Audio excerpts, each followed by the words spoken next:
Ready to go live. What happened? How you doing, guys? This is General Chow and Crishaun the Don bringing you some news updates. What's going on, Crishaun? Hey, what's up, General Chow? I don't know. A lot of news today, right? Yeah, A there's lot of pedophiles. a lot of pedos A lot walking of around. pedophiles A lot walking of around, a lot of creeps and pervs, right? strangers and freaks. Yep.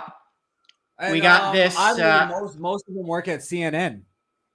Apparently, they're finding them on in CNN, which is not a shock to me. I mean, I had an earlier video talking about it, how the Democrats, we've been seeing a lot of pedos, around their protests and in their groups, trying to I guess hijack the LGBTQ movement Yeah. for They call them sex. What is it called? minor attracted Minor. persons. Yeah, I don't know why I can never. I just repress it out of my Because memory it's every so time. silly. It's because they're trying to create a legal term. That guy's trying to create a new legal term for them, so they can He's be a trying to get it protected to catch class. on. Yeah. Yeah, minor is minor, like underage, attracted persons. It's almost like Normalizing. They want to normalize that. They don't. absolutely Yeah. Because the word pedophile, for good reason, great reason, has that stigma. right, Like nobody's and going to that's what protect he a was saying, pedophile. and that's what that professor was saying. The one who they didn't want to fire, but then succumbed to pressure. The university succumbed to pressure and fired him. That's what he was saying. He wanted to normalize, pedophilia by renaming it and bringing it into the fold of LGBTQ, which is insane. And I'm pretty sure there was pushback even in that community. Yeah. But yeah, this is Project Veritas. Whether you like them or not, they you know they do decent work out there.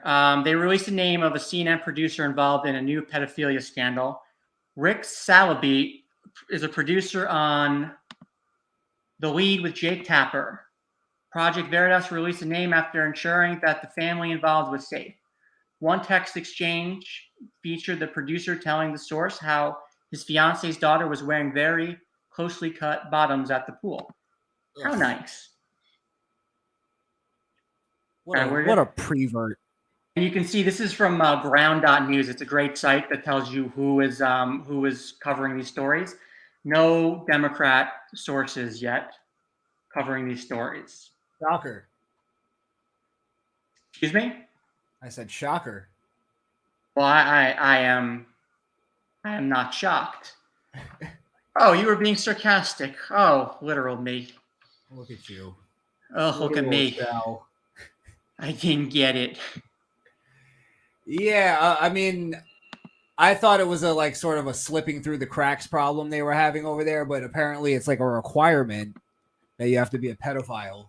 Oh, I don't believe it's slipping through the cracks anymore. I think it's the cabal. That's their crew. They're like we all like the blacklist, like in the blacklist. We're men of the same ilk, basically. Let's all, yeah. Right.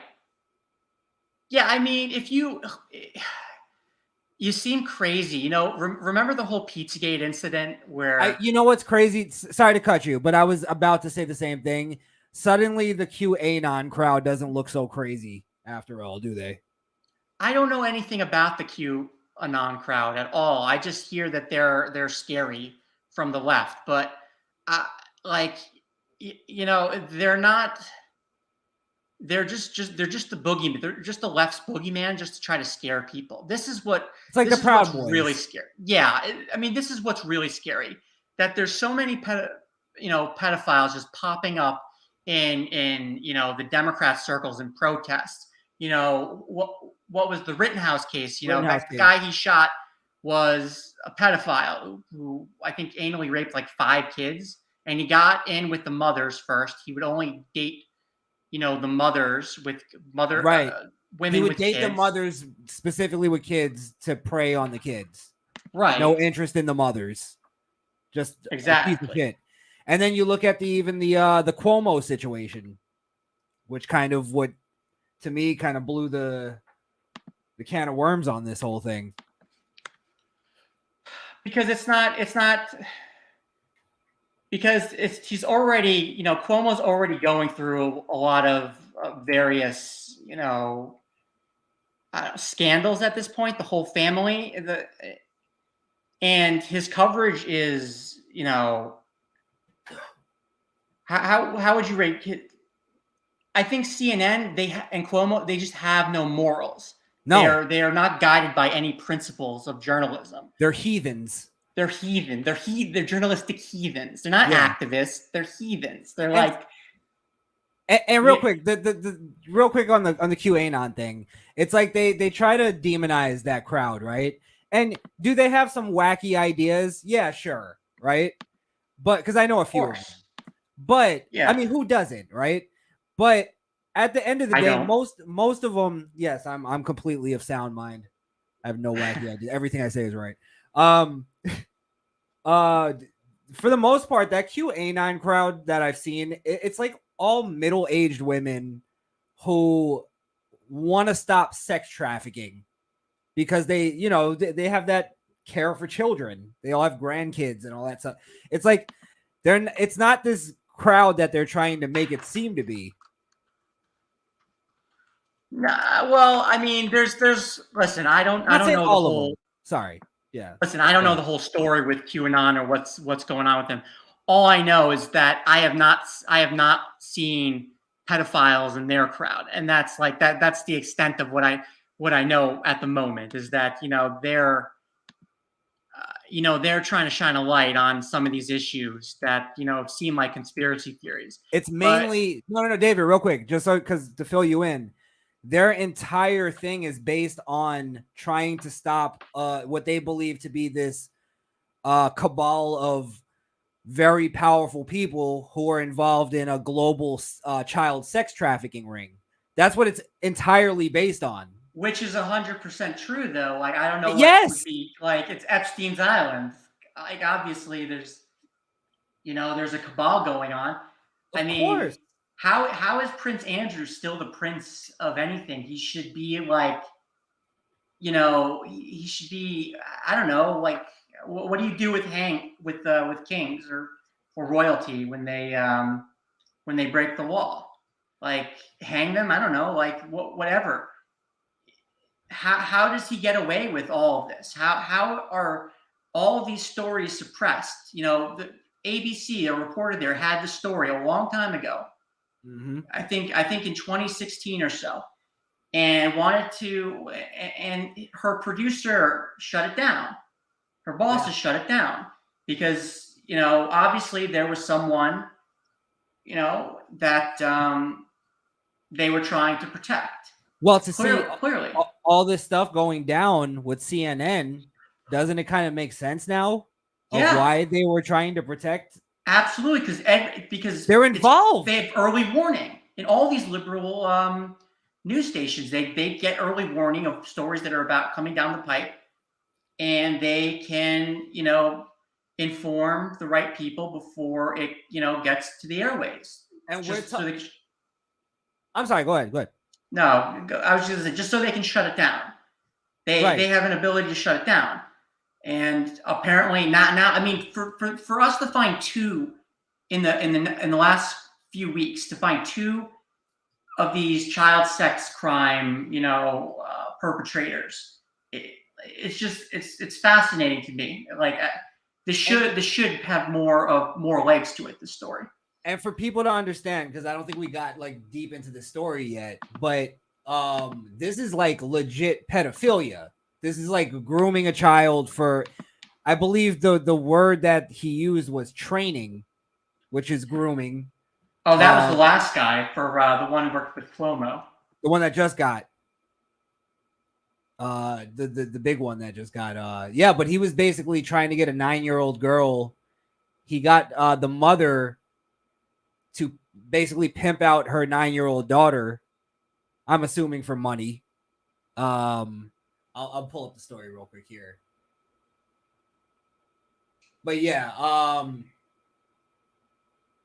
I'm just saying, like, this is like a really graphic thing. It's not just like, oh, he touched somebody inappropriately or he said something wrong. You get what I mean? Like, we have to be yeah, clear on that. He's and trying to just fuck a 9-year-old girl. and just like, let me just set something up here. This is not a one-off. They just caught a whole sex ring in Ohio where there was a Democrat councilman who was involved. In like they caught like almost 200 people who were involved in sending underage photos around, engaged in child sex trafficking rings. I mean, it's huge. It's much bigger than people think. It is like a Pizzagate. This thing is a spider web. It's a spider It's web. Yeah. yes, it's gonna be, and I think we're gonna be. I don't know if there's gonna be a massive cover up or whatever, or I'm sure there's one in I mean, place. there's already a massive cover up. Who's Yeah, talking? I mean, Like, yeah, you're right. You're right. The fact that these things are being like exposed and still being not talked about. it's boggles my mind. It really Dude, does. there's stories about Don Lemon. He had some kind of case out there. I won't go, I don't know the No, details. that was different. I won't throw him in. That was he was hitting on a waiter, and I think he went too far with it. He tried to he sexually assaulted a waiter at a restaurant, but I won't throw that in with child. Obviously. Yeah, because it's also two men. It's a little different than I understand that the waiter would be vulnerable. Because they're not in high positions, but I don't want to throw every interaction in with pedophilia. But again, you're right in saying that there is an issue with CNN, and they don't have a moral compass there. That and it's clear from the people that work there in their individual lives and on their programs, where they just refuse to tell the truth or report on important stories, or they won't even give they wouldn't even give an apology to that Covington Catholic kid when they were demonstrated incorrect. Like, they don't believe in facts and truth. And if you don't believe in truth, you don't believe in morality, in my opinion. Right.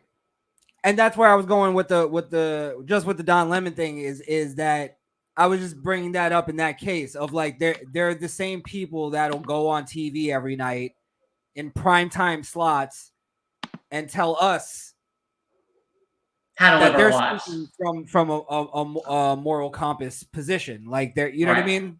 Like, this virtue signaling they do and they're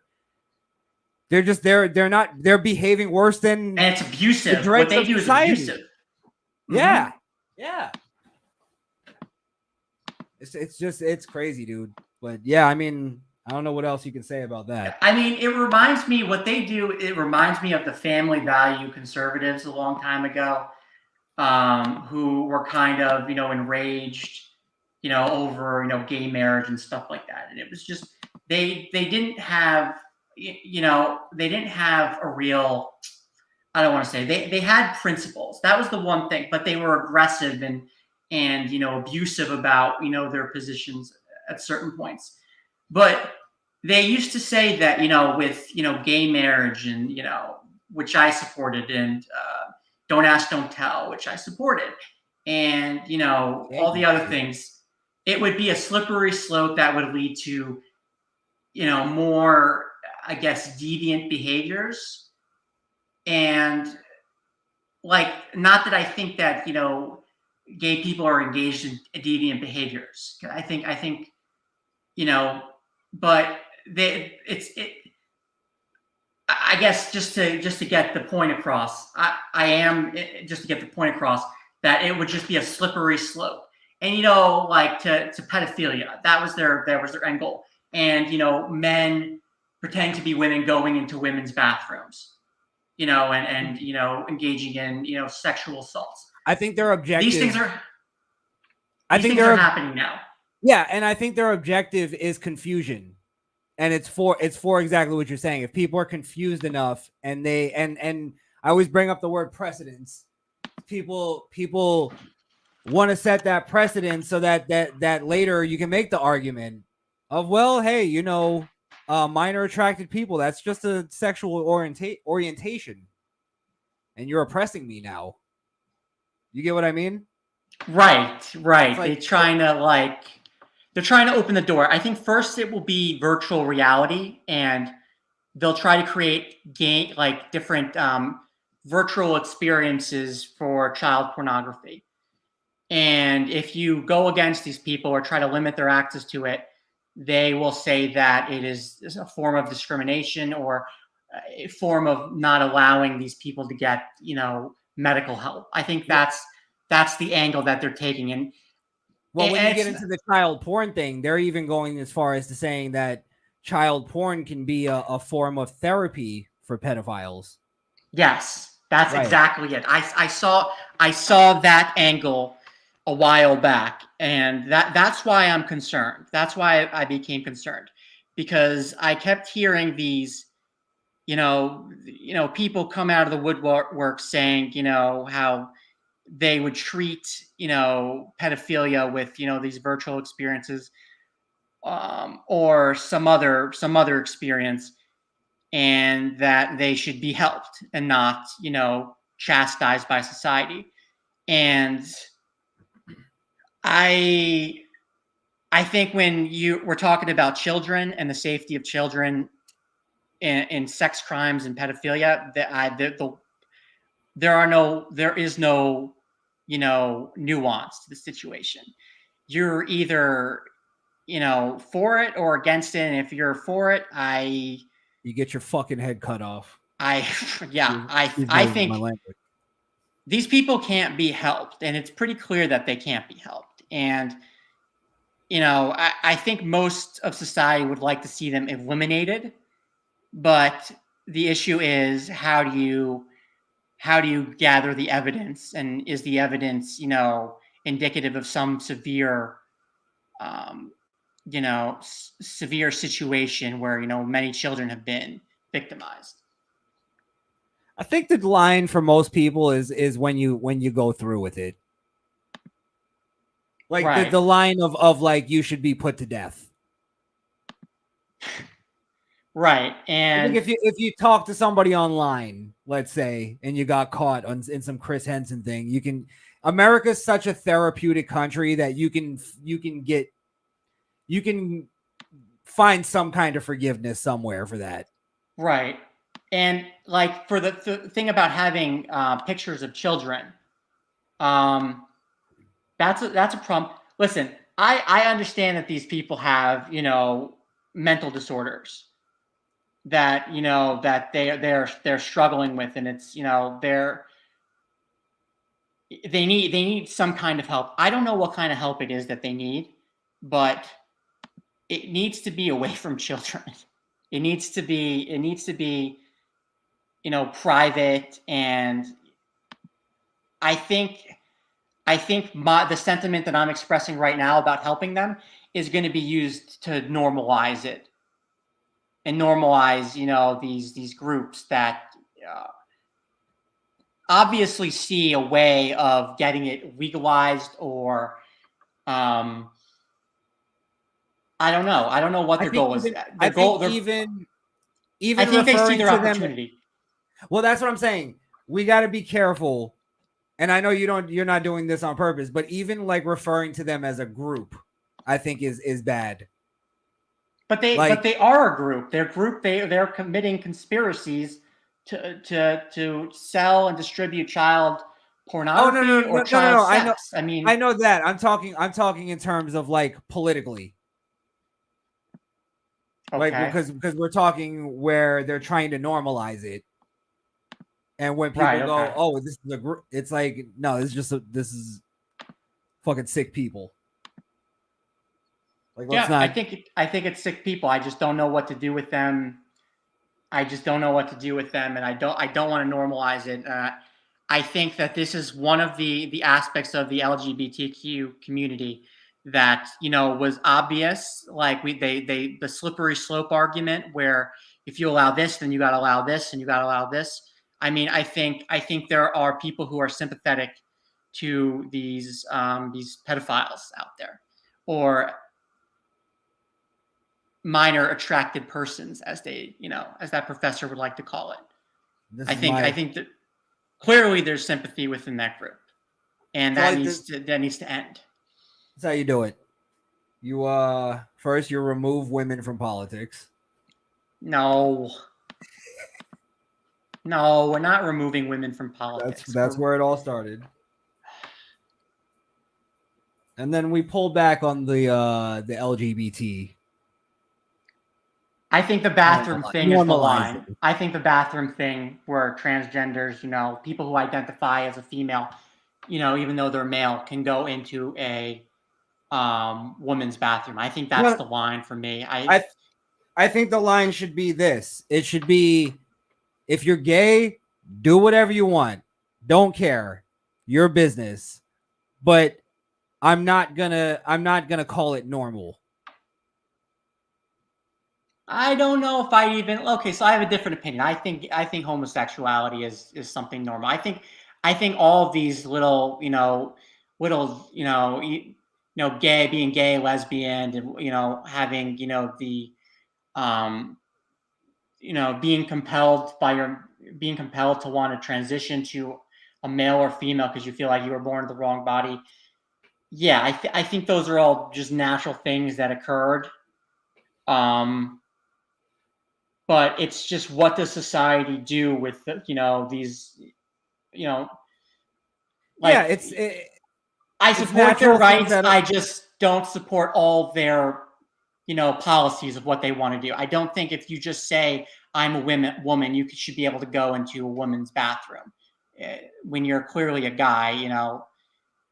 The issues that the obvious issues with that are, that someone will get assaulted one day, or, a male will come into a woman's bathroom and set up cameras just so they can, get pictures and video of women going to the, going to the bathroom, right? Like, it's happening. It's now they have a cover story. I don't like that. That's what I'm saying. I think we gave too much in that, and I think it's not too much to ask for to say that heterosexuality is the normality. Obviously, it's the norm. It's the normal disposition of people. It's the natural. Well, that's where you get a little because there's natural. Like my dog tries to hump the male dogs all the time. Clearly, there's something natural to it. Yeah, but that's seen in nature. What? Come on. You're being so mean to my dog. I didn't have to take it out on your dog. My dog could probably kick your ass, though. Your dog's trying to bite me. Yeah, and you were scared. Yeah, I'm not into that. Of course not. But I'm just saying. Oh, you were saying something. Go ahead.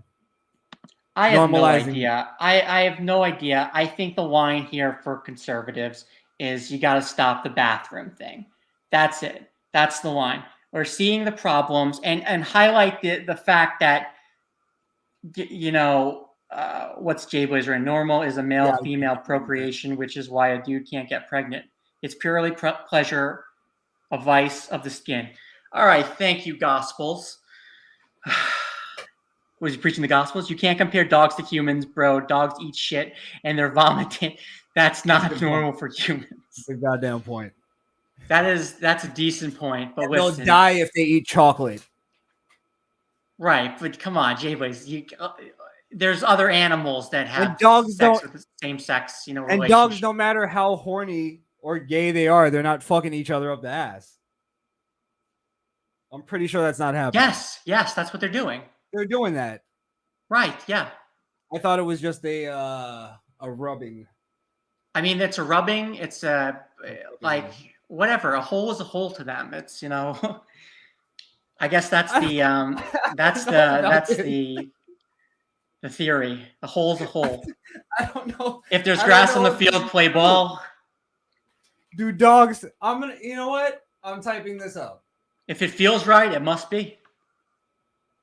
I'm looking up. Do dogs have anal sex?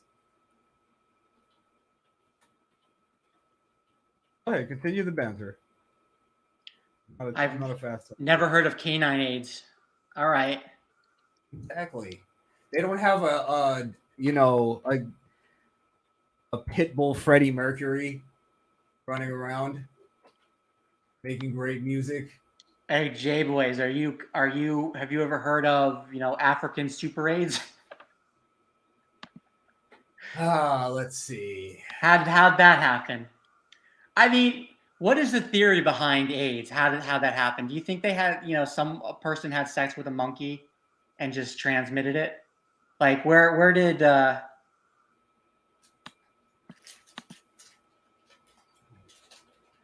No, I don't believe that. because It's just some obviously, kind of mutation. listen. Here's the The thing: gum, viruses come from poop. All right, they come from they're easily spread through fecal matter.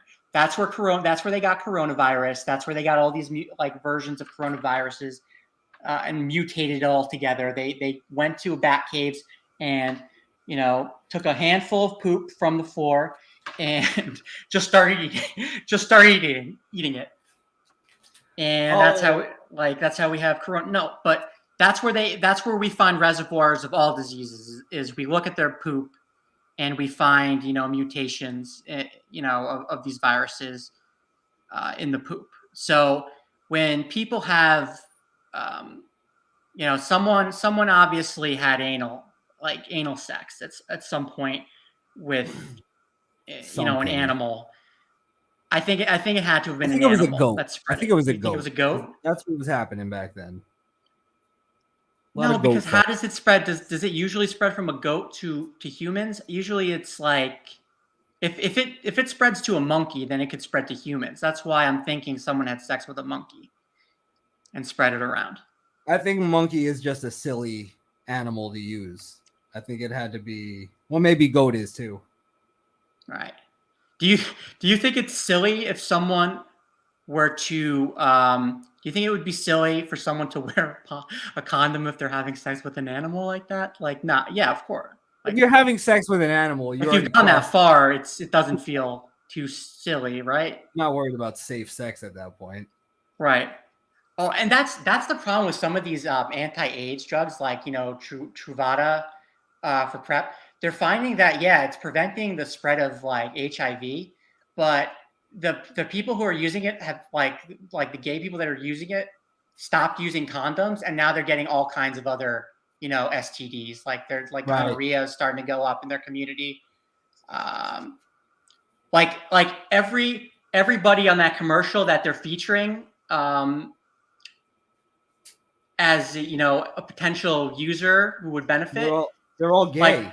They're all gay, or they're but they're the different racial groups and ethnic groups, and it's always a black gay guy or a black trans girl. But that's the thing. It's these sexually transmitted diseases are going up with female black transition to female. I don't know. I've just been reading. I've been reading studies that says that it's in inner cities, it's like gay communities in inner cities. Like the commercial is showing. Like those are the types of people getting it, and I don't know what I'm trying to say. Maybe I'm getting a little racist here. I think we've passed that. Let's ask the because there's a few people in here. Is homosexuality normal or abnormal? No, come on. Stop it. It's normal. It's fun. Because what's the problem? What is your issue? Think you have to. No, I don't. I actually believe it's normal, dude. I don't have any problem with. No, I don't. I'm not saying that I have a problem with gay people. I'm saying I think that's the line that we've lost in terms of reality and this fairy tale. Okay. what's this person's? 1 second. Let me read this. Studies show no benefits of flu shots for healthy adults. The current evidence based on RNA vaccine is made up entirely of small early. Listen, I have never gotten a flu shot. I never thought it was necessary, when I was an EMT and when I was going to college, because once you get to your teenage years, you should be healthy enough to withstand viral infections, especially if you actually take precautions. Like, as soon as you know that you're sick, you need to start warming your body. You need to start drinking hot liquids. Like, for the flu, that's one where you need to start eating good foods and keep eating those foods. And even when you're throwing it up, you need to continue to eat and get past the burn. But as soon as you get sick, you need to start get into a hot tub and drink hot tea while you're in there and breathe in the steam, and it'll help a lot with the symptoms. I mean, a lot of these viruses are about getting it real quick. Like, I don't get like, when I get a cold, it doesn't last more than 2 or 3 days. Like, because I get it early. I used to use airbornes like instantly, because those were great, or Zicam. Those were great initially, but that stopped working. But if you hit it quickly and you know when it's coming, because you can feel it in the back of your throat. And I've had allergies. In the past, I know the difference between allergies and like a viral infection. Like, you can tell the difference, and you need to hit them quickly. Chicken soup, hot steam. Keep the windows open so you don't. What's up? Never mind. I don't know. I'm going into a whole medical thing. It's just Dr. Oz. It's just my method of getting better. You because drink the soup, you take a hot shower. Like, the thing that surprised me is how do Black people not know that you're supposed to get more vitamin D? I've known that since I was an EMT since 16. I've known that since 16. That was something that was mentioned in my I don't get how Black people were not advised. Well, aren't white people more deficient in vitamin D? No, we're not deficient because we don't block out the sun. We need I don't know how, we need much less sunlight to get the same amount of vitamin D. And when you get vitamin D, your body is able to utilize the nutrients that you ingest through foods and even the vitamins. Right. For doctors not to advise that, I don't know why CNN didn't advise that. That's their customer base. Check out Dr. House over here. What are you, making fun of me? Well, they didn't have any interest in helping people. Right. And what I'm saying is the whole antibody thing. You're trying to fight off the the symptoms of the virus. You're trying to get as much warm water in your body, and you're trying to give your body, you're trying to help out your lymphatic system, which is what utilizes water to get rid of toxins from your body. Old people, I think they're 30 to 40% less water, and that's a main reason why they were dying. Because if you have less water, you're unable to expel toxins and viral particles, and even your mucous membranes aren't great for capturing the viruses that attack your upper airway tracts. Gotcha. But, yeah, respiratory tract. That's why cold, dry air is not good. I showed you those maps of let me show you where. Here, I'm gonna show you a tropical tidbit. Oh, here we go with the fucking relative humidity. Well, it's important, and you'll see why Europe is having problems. Like the UK, 90,000 cases today. Look, last 72 hours, it's just dry air, and now France is having an issue. It's just dry, cool air. That's Right. how that's how viruses are able to spread, because when you have dry, cool air, your mucous membranes are affected by it, and you're Now, unable to capture viruses that are attacking you with your mucus. Jay Blaze has a question here.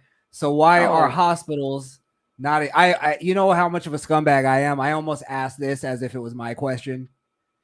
So why are hospitals not a humid environment? why are they? Because they started putting on humidifiers to the oxygen tanks when they were ventilating people. It's not a humid environment because there's expensive equipment there, and humidity might damage that materials. It's there's machines that are metal. That's why you wouldn't have a humid environment. Oh, so you Um, saying property is more important than a human life? they're just not built that way. Like you can't like the windows don't open in a hospital, right? It's the same. It's the same reason for casinos, and you don't want to open the windows. You don't want people to be able to open those windows because they might jump out when they get bad news. If someone loses a lot of money, they might jump out of a casino Well, I knew that building. about Like, casinos. I didn't know that was for hospitals. Same thing. right? Is that You're really? Yep. Gotcha. It's that, and you don't want machinery disturbed, and that's really bad and this is the same problem with nursing homes. Nursing homes are dry, cool environments where the AC is just circulating, dry, cool air throughout every apartment, in the complex. So not only is it spreading it around, it's Isn't it like almost also preserving weakening it? your immune system. What'd you say? I was saying, isn't that almost like preserving it in the air too? Preserving it Kind of in what the air. you. Yeah, I mean, yeah, because the droplets, the mask is a good idea because droplets are spreading. When they're ejected 6 feet, they start going down. They start falling because they're heavier than air. But when you have an AC system that can, can blow it around and blow it down and up and then through what's it called, the exhaust. Um, it goes back into the system through a vent, all right? And the vent goes back, and gets it recirculates the air, and then I don't know, man. I used to do construction management, so that's how this was explained to me with ACs, and it Well, yeah, makes just sense when I'm kind reading of the common studies. sense, and it makes sense where it's just air is being circulated around. It's not. It's not Right. just still and falling to the ground. Right. Like in the summertime, Bill Nye. Florida was having a COVID issue because people were indoors. It was hot and humid outside, which is why when you get sick, you should open your windows because it's hot, humid air. You could breathe it in all day, and you can protect your family because you have your own, way of you have your own uh, air system. Basically, you can breathe out the window, and new air is being refreshed in. Old air is coming out, being refreshed in. So your family can keep the AC on and keep your door closed, and that'll protect your family and give you a better source of oxygen, I guess. Gotcha. And then the AC system that you have in your room will just blow it outside because high concentrations of air, when it builds up, it starts to go outside. So it'll take I don't know, man. I think I'm getting too complicated. I'm getting above my head here, but it's always made sense to me. I've always, even in the wintertime when I lived in New Jersey, I always kept the windows open when I felt like I was getting sick or when I got sick because you need a new source of air. And like for those people up north, like it's very difficult in New York City because you need like where are you going to go to get clean fresh air, air. fresh air, and it's cold some nights, and that's really where the access to health comes in. People actually need to be eating like chicken soup. You need chicken soup. One, because it's hot, that you can breathe the steam in, you can drink it. It's got protein that's liquefied, easy to digest.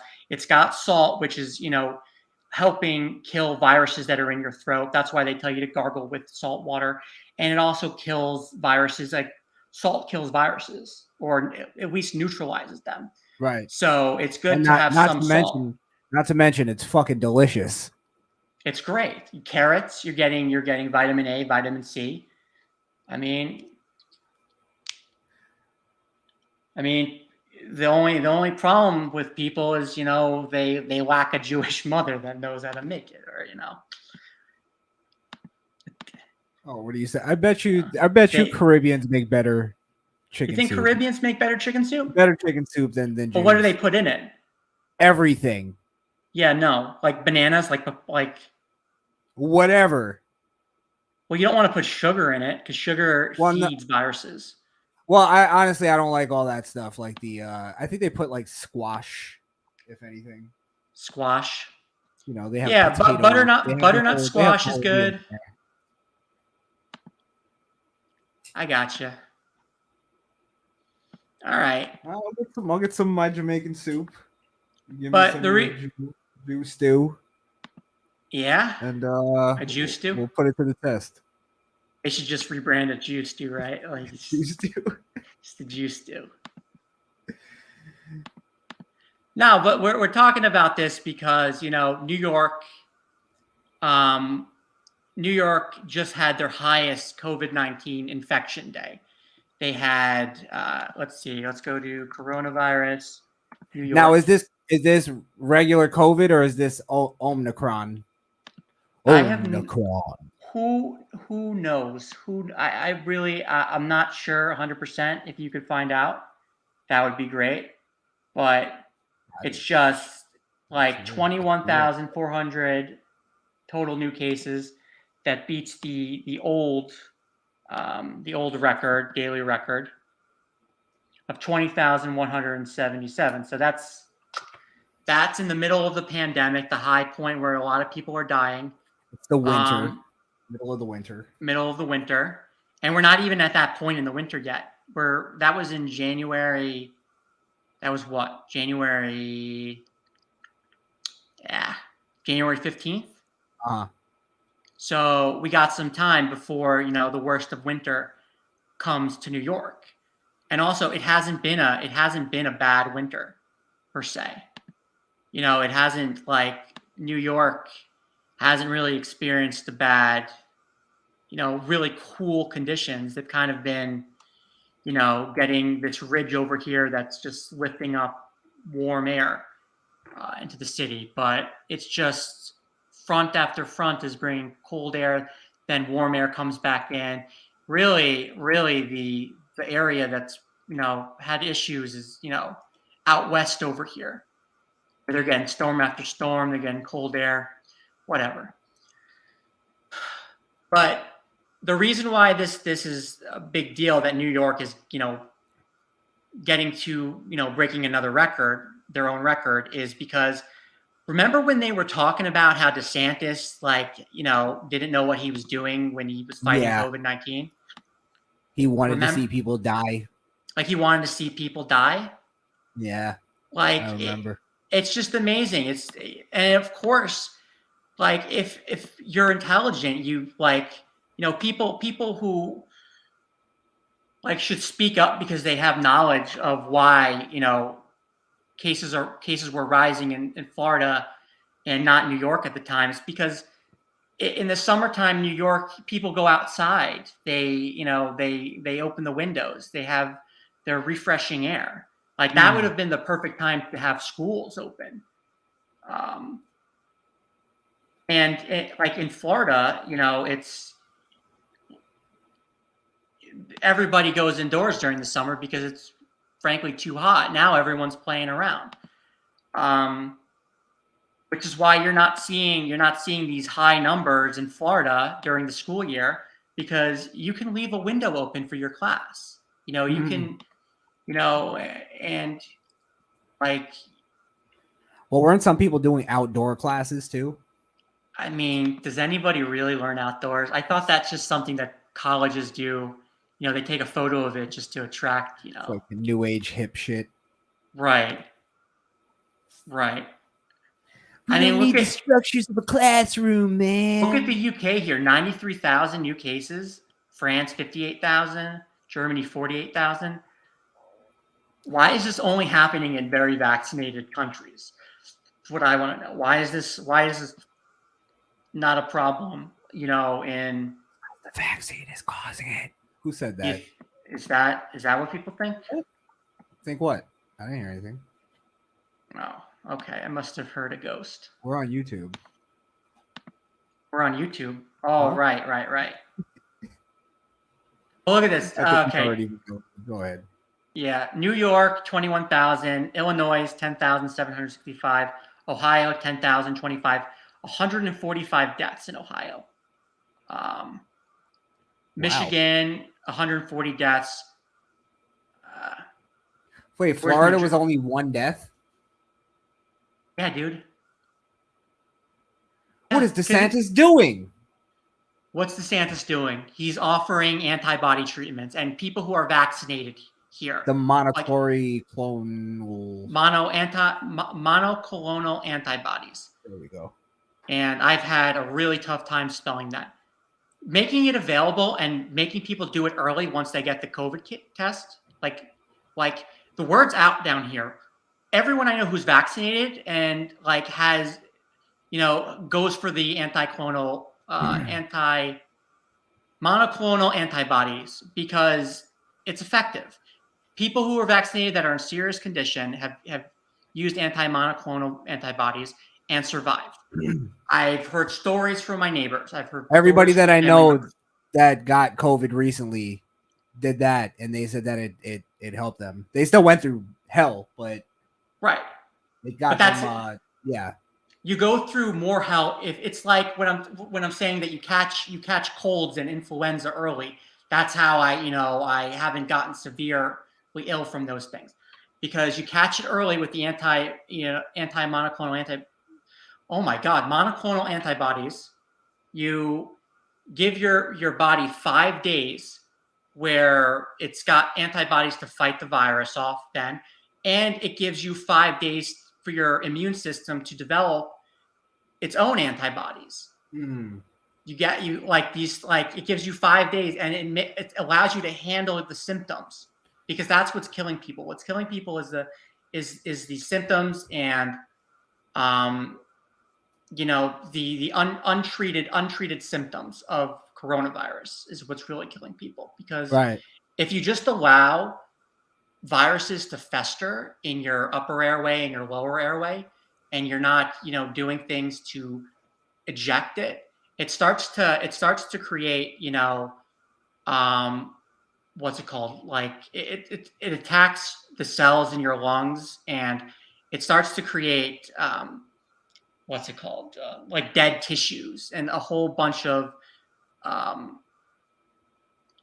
don't know. Well, that's where infections and stuff come from, right? Like pneumonia. It's a good place. It's like the shit that your body is trying to get rid of, because dead cells and viral particles and phlegm and stuff, it can't, because you're not ejecting it. Your body isn't able to create the mucus to get rid of it, and so it is a pool. It is a breeding ground for pneumonia at that point. Mm. And then some of these people that are having problems, breathing, and they're having heart issues. When you have all this, liquid in from all these particles and liquids that are settling in your lungs, you're unable to breathe, because the oxygenated blood has nowhere to, it can't transfer. I think I'm right about that. So like blood starts to back up. Now, you know what? I'm not even going to go into it because I'm not 100% sure on the mechanics, but I just know that it clogs up your lungs. So, oxygenated blood can't, get through. Right. Um, Well, and then I'm sure that's with your breathing too, right? Not enough oxygen is getting yeah, there. if your lungs are starting to, if you've got coronavirus and then dead cells and all this phlegm and in the bottom and you can't get rid of it, like an expectorant, what are those, what's that thing called with the green mucus thing? Um, if you can't use like an expectorant to get it out, then you're going to have problems. It's going to just stay there and it's going to accumulate pneumonia. Like I got pneumonia one time when I was in college. And I got it from, a viral infection that year. And I still went to college throughout, like for 4 months until I got it treated. Because I had to, because that's how committed I was to like my education at that time. You had But it for that long. Right. I was with pneumonia for like a month or more. And Jesus. it wasn't that bad because I kept just drinking hot tea all day and breathing in steam and taking showers. And it's like they couldn't detect it the first time they looked at it. But then the second time they were able to detect it. Like my doctor wasn't able to detect it because I seemed fine, Right. I was normal when I was going in there. And then, weeks later I said, listen, I get a fever, every once in a while. I have phlegm. I feel it in my lungs. It's obvious there. So he starts to do like he does an x-ray of my lungs. And sure enough, it's pneumonia. And so why doctors don't just prescribe, antivirals like what penicillin right away, I don't know. But they should, especially if they have a sophisticated patient who's telling them all the symptoms, and I asked Crishaun, I asked for penicillin, Z-Pack. I asked for Z-Pack. Motherfucker doesn't give it to me. Because I knew then. I knew. Yes, he did nothing. But you see, who the hell has that kind of, who has this kind of understanding of medicine? Normal person doesn't. They have to go listen to, pedophiles on CNN, tell them, what to do. Exactly. Fauci's. And the dumb fucks are probably still listening. No, they're not. They're losing ratings like crazy. So. Oh, it's CNN. It's like music to my ears. I'm gonna go look at CNN ratings. Ladies and gentlemen, CNN is falling. CNN is falling. Let me see. 12. Okay.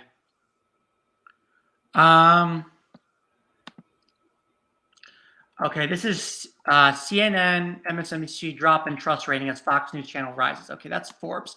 That was back in August. Let's see if we can get something new here. Jay Blaze, how did you not die? Because I didn't pray hard enough. Go ahead, David.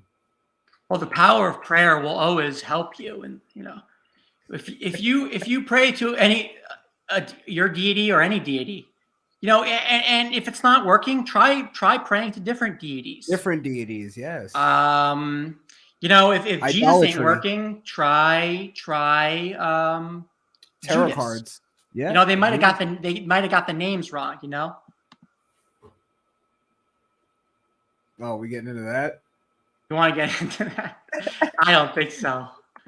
Judas. I might be down. That's gonna be a hard one.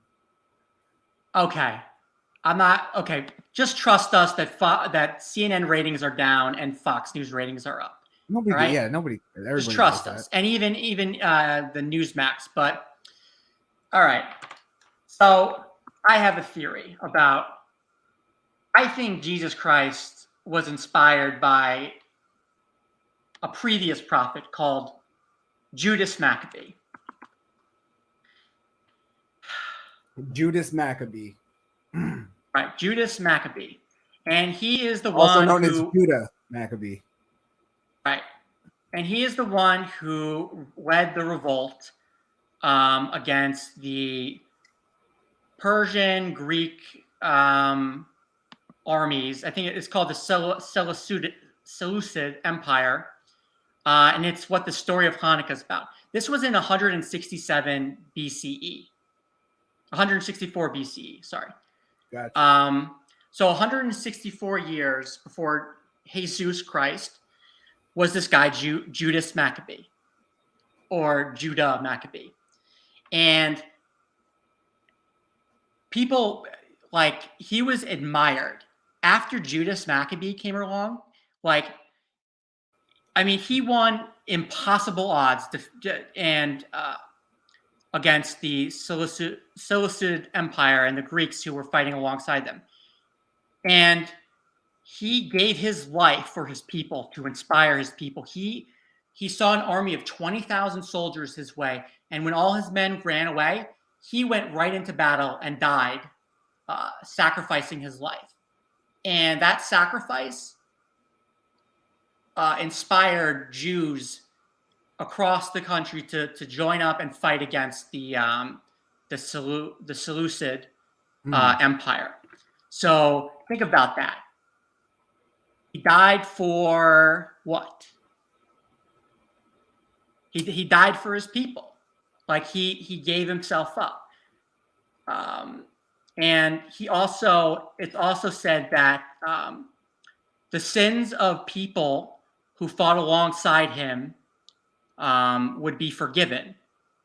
What does that sound like? It sounds like with the Crusades, where you would get Calvary. Yeah. Right. It's like, I guess, redemption, not redemption. Whatever. But this is the guy, and everybody wanted to be Judas. Right? Everybody. He inspired other revolts. He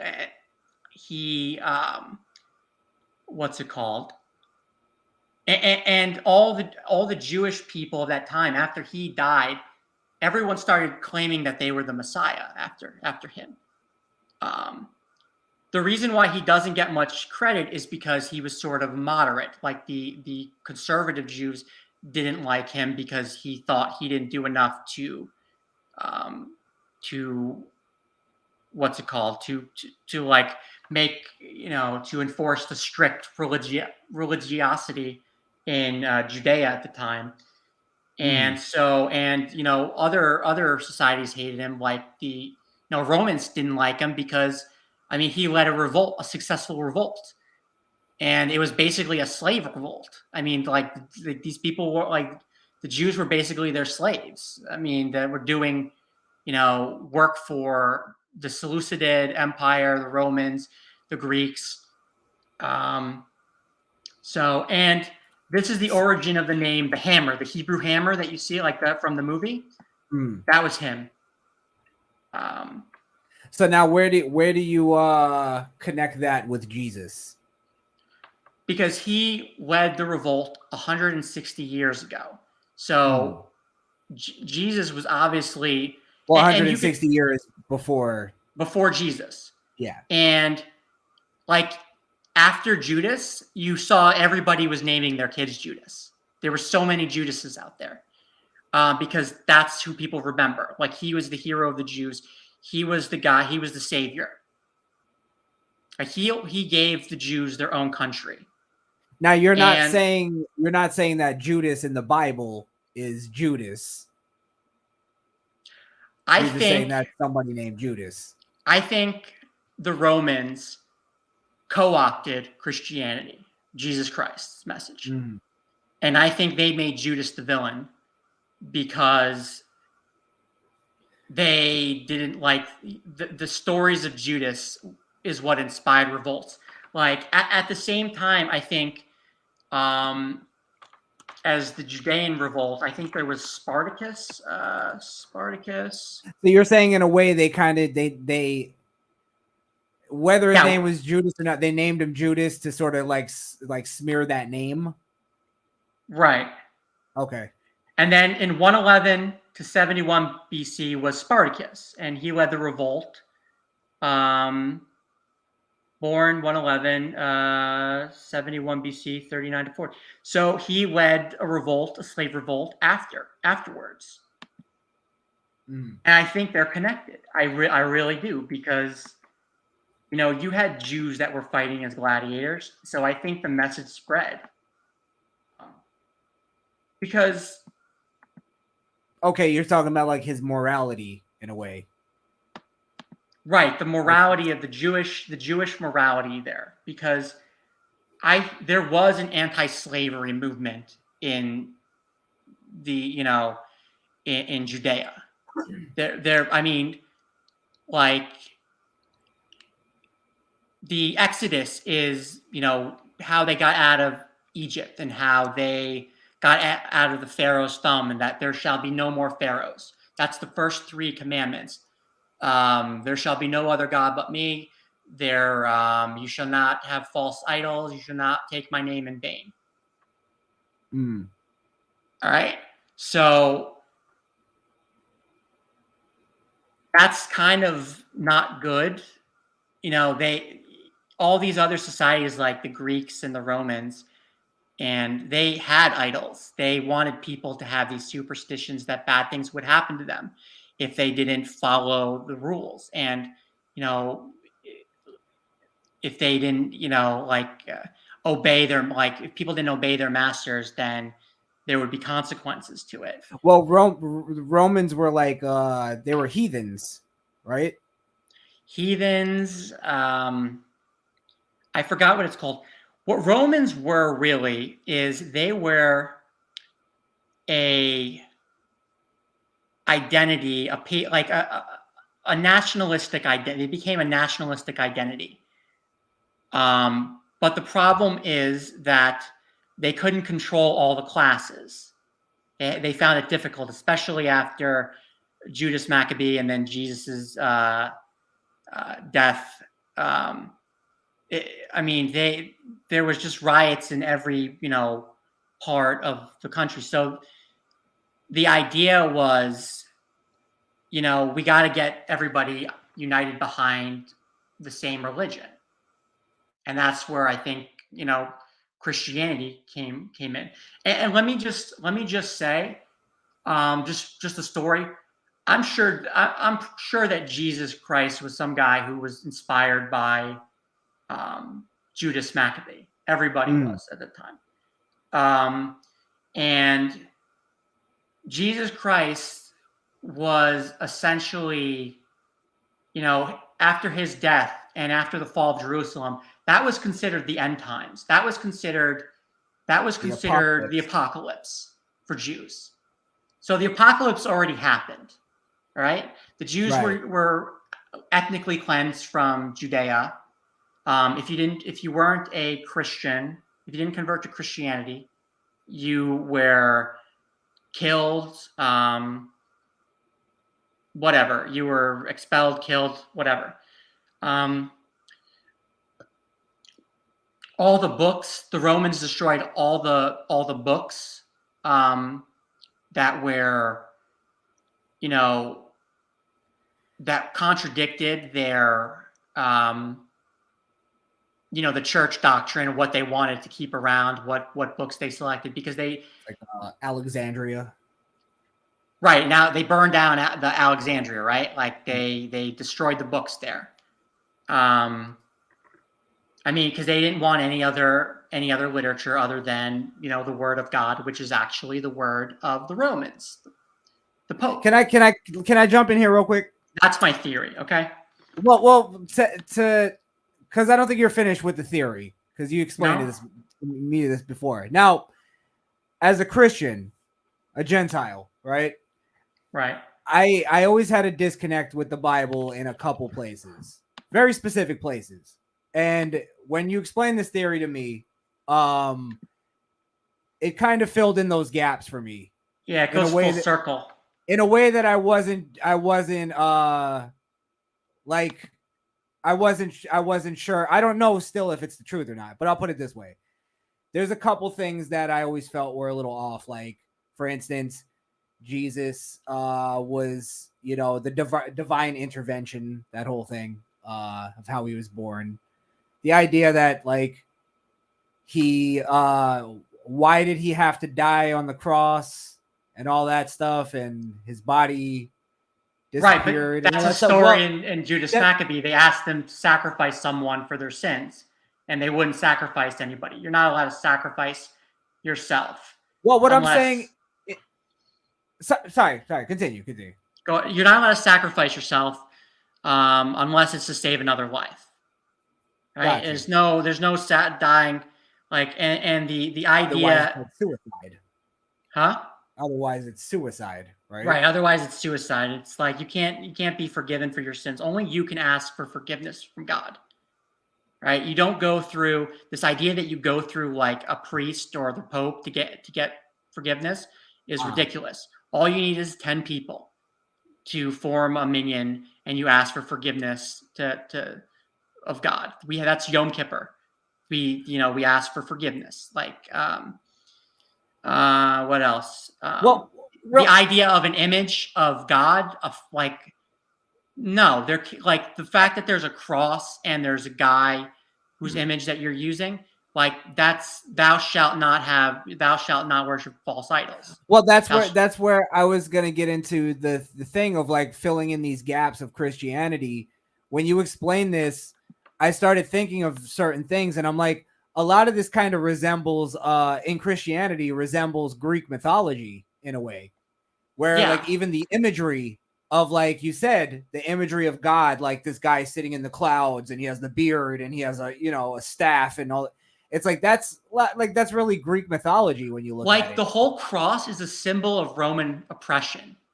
Right. The fact that it's used as, an idol for people, I find that very difficult. Well, I find it hard to believe that no one in Christianity can see that there are some odd things with how the religion is being practiced. Like you can't have a cross of your God like Jesus like a human physical vessel. All right. That is, we know from like Exodus that is not possible. That is not allowed. That is like the Pharaoh. You're basically holding another human being up to God. You're taking, when you say, like this guy is God, or using Jesus Christ as the name for God, a human name, it's taking the Lord's name in vain. There can be no other God but me. They have to do the whole friggin' Trinity thing to justify that. Yeah. I think Jesus Christ was a prophet. Okay. The reason why Jews didn't go along and accept it is because you can't hold someone up to be like God. The Pope can't speak for God. Okay. You can't have a human speaking for God on earth. He can't make the decisions like that. Right. And what you had was basically, you had Jesus Christ, who had a lot of anti-slave sects within his group. What you had was a co-opting of those sects, and basically a campaign, a negative campaign against the people of his sect that were talking about freedom and abolishing slavery, and all of that, because that was the extension of what Exodus is. These books like Leviticus, all right, they're not exactly the word of God. And many Jews will disagree with me. Some will agree with me, but it was written at a time when the Jews were under the Babylonians, who were the slave owners. They couldn't have literature that said free all the slaves, or they would have been killed. Like, there's a history of Jews, it's oral tradition. They didn't have their stuff written down until much later, and a lot of the stuff that was written down was destroyed because it had those types of, it had those like, pro, like, freedom agendas, like the whole, like in Judaism, it's not strictly, it's not the Old Testament. That's not what they believe. It's the Talmud, it's the oral traditions. It's what was, the practices over time, how they got better. It's the debate. It's that people can go in and debate what religious law is, and that's freedom of speech. People can go and debate and have the scholarly discussions and have that Socratic method. And that's what was being created in Judea. And that's obviously bad for everybody else. And you see the concept, like, if a woman, commits adultery, they are killed, after, in Roman Christianity, but in Judaism, they were not killed. That had been gone away with. That's like, they already progressed past that. There's Psalms where, King David, he commits adultery, and God decides he cannot kill King David because he loves King David too much. And that's a part of, I don't think it's part of the Bible, but it's, I don't know if it's the Mishnah. I don't know what part it is, but that's a very well discussed, part of, Judaism. Why? Because, Jesus had that whole thing where he said, he who is without sin cast the first stone. Okay.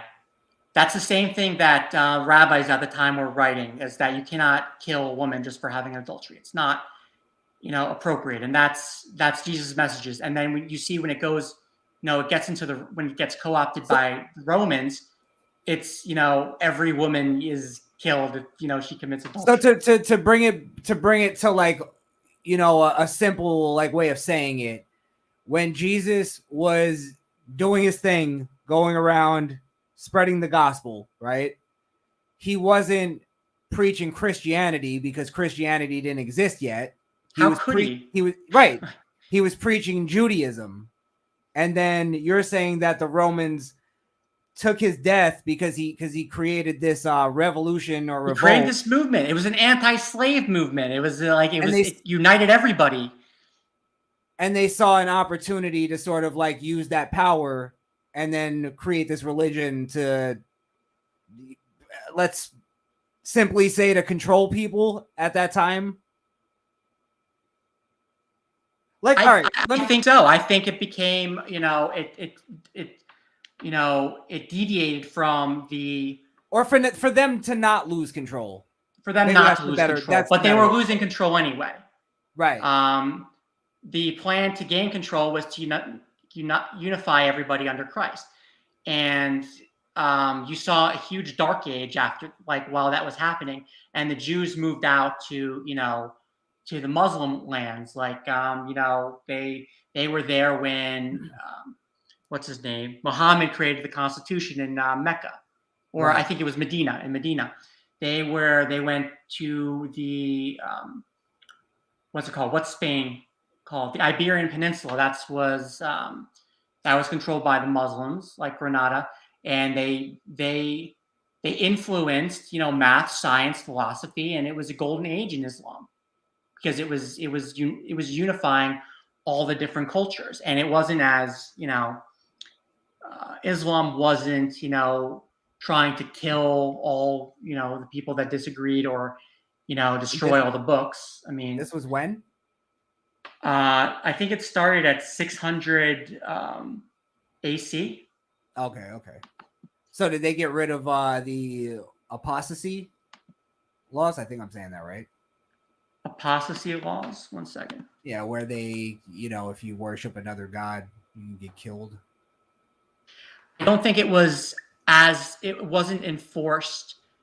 Like, you look at the Turkish Empire, they had leaders who were not, they had, leaders who were not Muslim. They had the Christian Janissaries who fought their wars.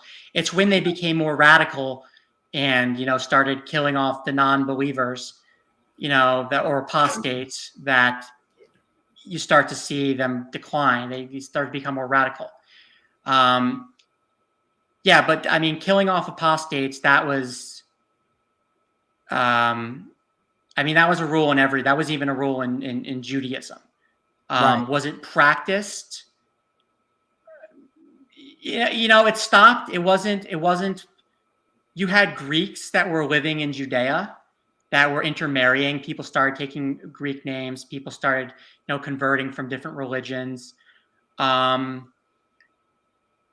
It was multicultural. So it wasn't, if someone was an apostate, they weren't always gonna kill that person. Like I doubt, like the death penalty was very rare for Jews. It wouldn't be, death penalty wouldn't be charged very often, and you needed 72, jurors to convict the person of the crime and then Like unanimously, right? unanimously sentence them to death, and they would let you sleep on it that night, and anybody who couldn't the next day live with their decision could come back and change it. Right. That's ready to make a decision. We sleep on it. What's the big deal? Sleep on it. Come back tomorrow. He's not going anywhere. He's not going anywhere. We got him in chains. Well, real quick, the thing with all right, back to Jesus real quick. There's probably people that are going the idea of him being sort of just this guy who wasn't the son of God, but he had these these ideas. We are all God's children. We're all God's children, right? We're all made in his image. Right. Like we all make mistakes. And here's the thing that you thought was interesting. We all make mistakes because God makes mistakes. And the part about Psalms and David, him not killing David for violating his rules, is a contradiction. It's a mistake. It's Noah's Ark, where he floods the world and then looks at what he's done and says, I'm not doing this again. I'll never destroy the world again. These are things where he realizes I went a little overboard. I fouled up a bit here. And what is Jay Blaze's complaint here? God spoke through him. Yeah, God spoke through the Pharaoh. God spoke through the Pope. It's the same. That's the thing I was gonna get to, right? With Jesus, real quick. Let me make this last point on him. This is why I think there's some truth to what you're saying. Is he went through this whole thing, right? I think he might have actually believed that he was the son of God, right? And I don't think he did. Let me tell you why I think he did. Because what's in the scripture of when he's dying, when he's on the cross, his last words are, Father, why have you forsaken me? Right? To me, that seems like he didn't think he was going to go through the entire, the pain and the actual he didn't know it was going to happen.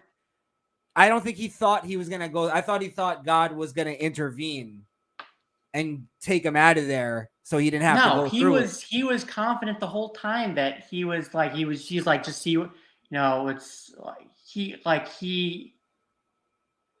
I don't know what his statements were, but it was that he predicted that he would, he was on God's path, and that everything that it was all destined for him. What would that mean though? Father, why have you forsaken me? Father, why have you forsaken me? Isn't that kind of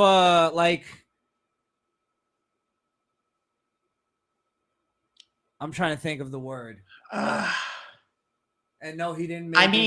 That's what everyone thought. Everyone thought God was their father. God is, we're the children of God. So, it makes sense for him to say, God, Father, why have you forsaken me? But who knows how this, who wrote this stuff, what was left out, what was left in. Obviously we're just going off of what's in the scripture. I wasn't there. We know from some Roman accounts that, something happened there. The issue the issue with Christianity is merely that you have taken a human being and you have put him at the same level as God. When people say Jesus Christ, it's like saying God's name, and that is taking God's name in vain. Like, sorry.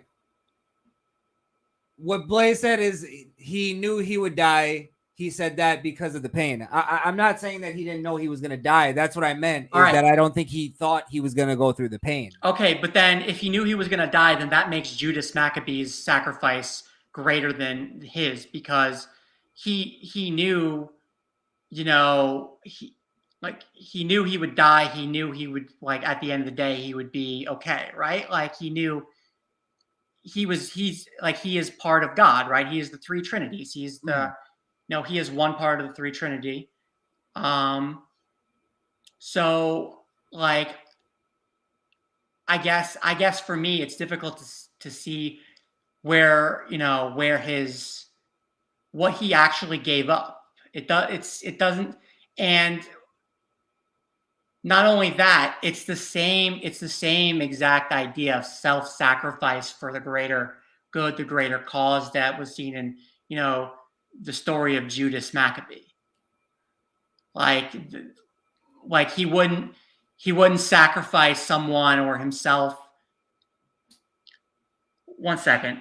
I'm trying to think. There's this part in the story where everyone sinned. They had to fight on the Sabbath, and nobody wanted to fight, but they said that everyone would be absolved for their sins if they fought against the Seleucid Empire, because it was that exchange. It was that forgiveness that you can break some of the rules if to fight and have your sins forgiven. You said it was I think he not worded it, but you worded it to me that he said that he was going to take that sin on. Yeah, he would take that sin on. Right. I don't know if that was Judas's dad or Judas himself, but they were going to take that sin on. Right. For all the people, so they would be able to fight in the war without, having a guilty conscience that they were violating God's law. And now you're not making the argument that he was the son of God. You're just making the argument that he's the martyr that. Is that the right word? Martyr? Judas is not the son of God. Judas. He was a man. He was a man, and everyone knew it at the time. The Jews at the time knew it, and some of the religious rabbis didn't like that he was being held up to that of a god. They also didn't like that he was more moderate. He didn't punish the people who were less religious. He was held up by some people as the Messiah, and people wanted to achieve his fame. And that's why you saw a bunch of prophets at the time trying to say that they were the Messiah, because they wanted to achieve the same fame as Judas Maccabee. Right. I mean, that's still happening till this day. It's like less, but and religious people to this day don't celebrate Hanukkah. Like, very religious people, it's more of a moderate to liberal Jewish holiday, because of that story, because that some people tried to hold Judas up to being a prophet. They try to hold him up as a prophet. And that is the only thing. Once you start taking people and trying to hold them up like a pharaoh, like, it doesn't matter if they're God speaking through them or whatever. You can't say their name because it's equivalent of God. That is the violation that, that's something Jews cannot get past. You cannot take a man and turn him into God. Now, let me ask you a philosophical question. If let's say we were gonna do the same thing, make a religion around Judas Maccabee, right? Just hypothetically, do you think that is a constructive, I guess, message? And I mean this, like, where people are sort of going like, all right, I'll take that sin on. I will sacrifice myself for the greater good. Yeah. Fair I'll enough. sacrifice myself for the greater good. I'll make sacrifices. I guess I'm just taking it to where people can pervert that, but that's not the fault of the scripture. It's just people being evil. What do you mean evil? Like just using perverting a message. Like taking a message that means something good and just going, oh well, I pedophilia, I'll take that sin on. You get what I mean? Right. You know what Judas in the story of Jesus really was? He belonged to a group that they called the Zealots. Right? The Zealots were the ones who wanted to fight against the Roman authority and to break off the chains of slavery and all that, and try to keep an independent state for the Jews. And so they were called radicals and zealots, and like one of them was called, one of the disciples was called the Fool. I think someone the zealot. What's his name? Apostle Zealot. Simon the Zealot. Like they called him Simon the Zealot because he was part of the, that sect of people. What was up with Simon the Zealot? Simon the Zealot? Yeah. Don't they run a law firm over in Miami? Simon Zealot and Zealot. Yeah, I think so. Schuster and Simon. Yeah, they never included this guy. He has no role, but it's a fact that he was going around trying to spread Jesus' message. Known as he may have belonged to a Jewish sect known as the Zealots, who were bent on revolution and looking for a Messiah to violently overthrow Rome. Or he may have simply been zealous for the Mosaic law, or even zealous for Jesus and his teachings. We don't know because he was just like Judas Maccabee, the stories were kind of destroyed, there's no book of, there's no book from this guy and what he taught. And all these areas that were important to the Christ story are areas like Galilee and I think was Bethlehem important? Yeah, Bethlehem was important. Yeah. I think that's where he was born, right? No, that's where he walked to. Right. I'm trying to West Bank and 10 kilometers south of Jerusalem. Its population like Bethlehem. Those are areas that Judas Maccabee freed. And that would have been 50 years before Jesus? No, that would have been 100 and something years. Yeah, 160 years before Jesus. Accra, you see, citadel of Accra, drove out his foes from Jerusalem, except from the garrison of the citadel of Accra. What else? Galilee, Transjordan, Galilee were under attack by neighboring Greek cities. Captured and destroyed Judah turned against the Edomites in the south. Captured and destroyed Hebron and Maresha. What else? Here, in the Battle of Beth Zachariah, south of Bethlehem, the Uzziahs reached Jerusalem, laying siege. The Seleucids achieved their first major victory over the Maccabees, and Judah was forced to withdraw from Jerusalem. I'm trying to find the part. I got a question from Jay Blaze. Jay Blaze, always got questions. Listen, Jay Blaze, I'm not trying to be, a Jew on Christmas trying to shit on the holiday. Okay, man. Fucking Scrooge over here. I'm just trying to give it to you straight, man. From my perspective. Jay Blaze asks, wouldn't it behoove you? Oh, you gotta. Let me tell you something. When a black man starts using the word behoove, oh, you gotta watch yourself. I'm just trying to bequest knowledge upon you. Wouldn't it behoove you to deny the existence of Christ because it completely destroys your religion, which is Judaism? No, it doesn't. It doesn't. It doesn't destroy the religion. It doesn't, from what you explained. I'm not trying to destroy Christ. I'm just trying to tell you guys the mistake that I see within Christianity is that he is held up as an idol, as a god, and that is the inappropriate part. If you merely like, I wish I could do something like a Jews for Jesus thing and join that group where he's not a god. But once you accept him as a god, as your Lord, and say it like Lord, that's where it becomes problematic. Nobody can be a Lord above all men. Like, no one can have, titles of nobility and, like similar to God, right? Like, you can't be a pharaoh. What's a pharaoh? Someone who God speaks through. All right, that seems to and be, most of them were just using that as a way to control people. Of course. Yeah. Did you see those? Have you seen those pyramids? Those things are lovely. Those things are great. That was built with the fear of God. Right.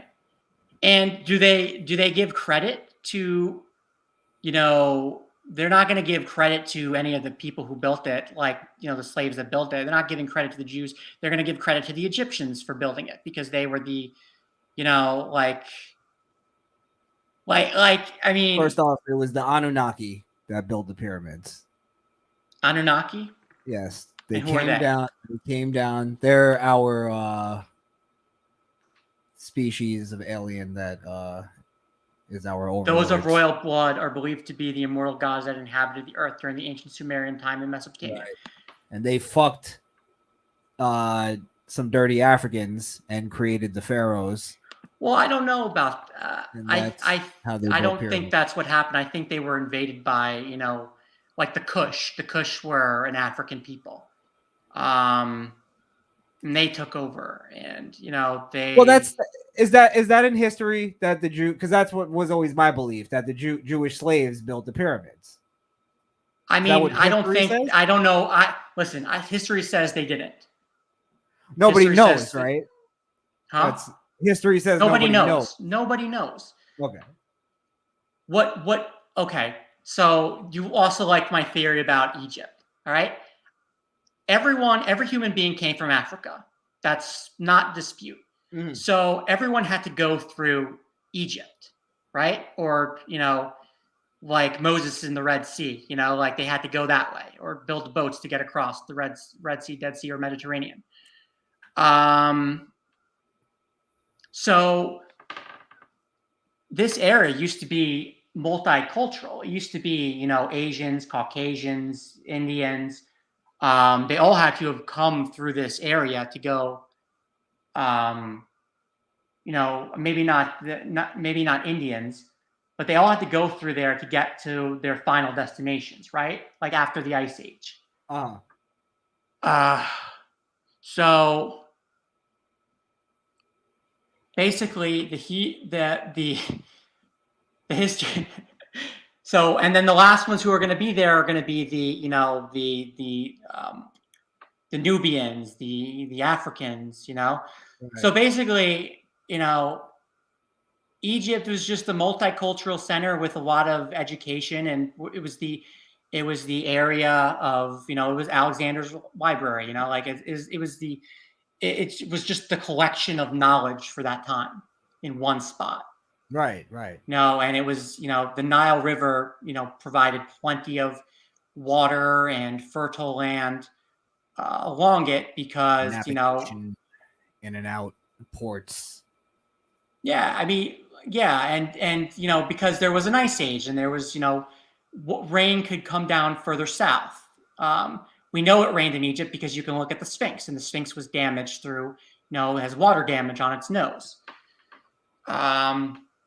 So white people, brown people all lived there, and, basically got out of there. So I guess you can say that, it's a story. The story of Egypt is the story of people trying to run away from Africa and Africans. I'm kidding there, but maybe. Sorry, I totally was not paying attention. People. I just find the concept funny that everybody was like they were just trying to run. Everyone was just trying to get away from Africans. Move to New. I took it as a fact. As a fact. I was like, yeah, of course. No, that's not what. That's not true. I have no idea. It sounds reasonable. It was probably the land. It was the terrain. They're like, we're tired of living in the desert. It wasn't a desert. It wasn't just a desert, though. It was much more. It was greener. It was, True. Especially like it's like an oasis, right? Huh? An oasis. Yeah, there was an oasis there. I mean, it was a big desert, but that area, Egypt, like that area got rain for sure. And then it stopped getting rain, and then people got out of there because of, I guess, climate change. I believe that's the real reason.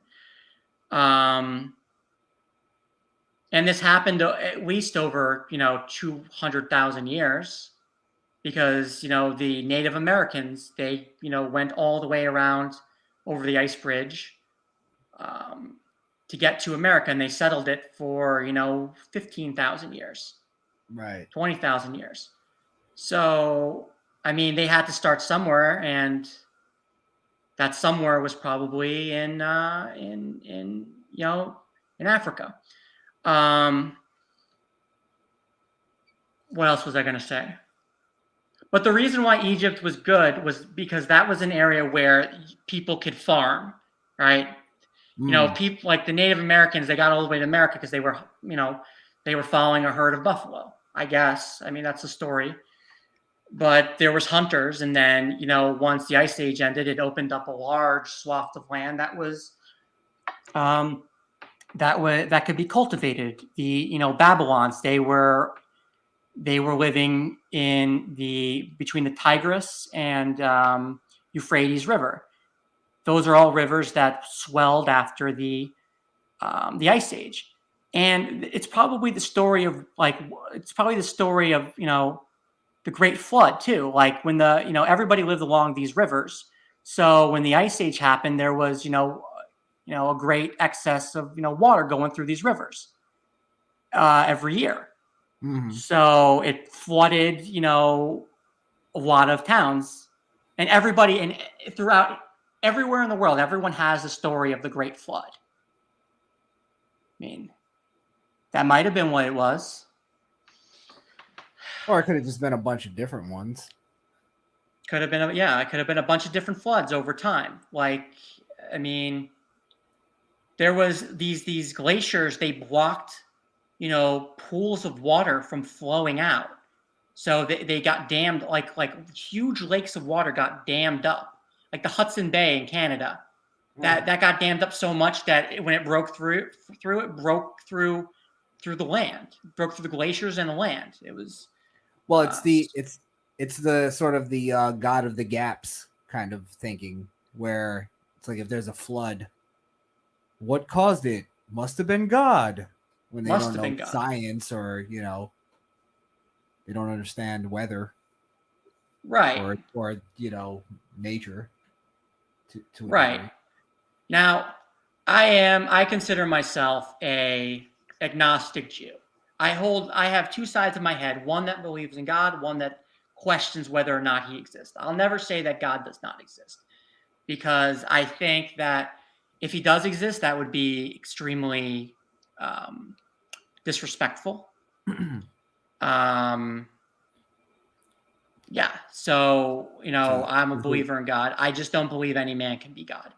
And that is my entire, I guess, whole theory on, Christianity and how like the Romans took over and why, it violates Jewish law. Why? Meaning you don't think a living, breathing body on earth? No, that's a slippery slope. That's emperor. That's pharaoh. That's the Pope. And so, when you give someone that much power, like the Pope, who is beyond reproach, a man beyond reproach, you get things like the child sex scandal. Yeah, it never works. That's why you see Democrats, pedophiles moving into that area, because Democrats seem to be beyond reproach these days. So that's where the pedophiles are going to move, because that's, you're beyond reproach and you can go after people from that position. It's a position of power. Well, it's kind of like America was built on the idea of the, the checks and balances. We don't have a leader that stays in power for too long. Right. It's also based on God-given rights, inalienable God-given rights. Right. By our Creator. That cannot be taken away from kings, and kings were given the power of God by the Pope, with the blessing of the Pope, which was all political. All political, all for the purpose of helping all these Christian kings, keep control of their people and their land. And eventually, you have, the Tudors, like that, the Tudor dynasty in England that, said, the king is the final word of God in this realm, not the Pope. The king gets to make up what God's law. And the reason why he did that is because he wanted to keep, having wives and killing wives that wouldn't produce heirs, and, going after coveting other people's wives. That's what you get. You get that kind of corruption when people are considered, the holy leader or the holy leader that speaks through God in their church. You cannot have a debate. That is contrary to Judaism, where Judaism is you have to have debates with people. That's afterwards, after, it's called Torah study. It happens right after. It happens every day, but it usually happens right after synagogue, where people get in the room and they discuss, the philosophy. And, it gets heated. It gets very heated, but that's what it is. It's people, it's passion. It's passion. And no one can dictate what God's law is or how to interpret it, or you can't, like the whole idea that you have to go to a priest to get salvation from God when you commit a sin, to admit your sins. That's not the purpose. That you admit your sins to God, and you admit your sins to the people that you've wronged, and you say sorry for your mistakes, and you acknowledge them, and you try to fix your mistakes. That's what we learned from. You try to fix your mistakes, but you make sure that you vow never to do it again, and you sacrifice something. Well, it's like that's just too easily, like, that system is too easily corruptible. And I don't know, maybe this is a philosophical self-governance thing. No. The idea of, like, I go through a person to get salvation from God. Right.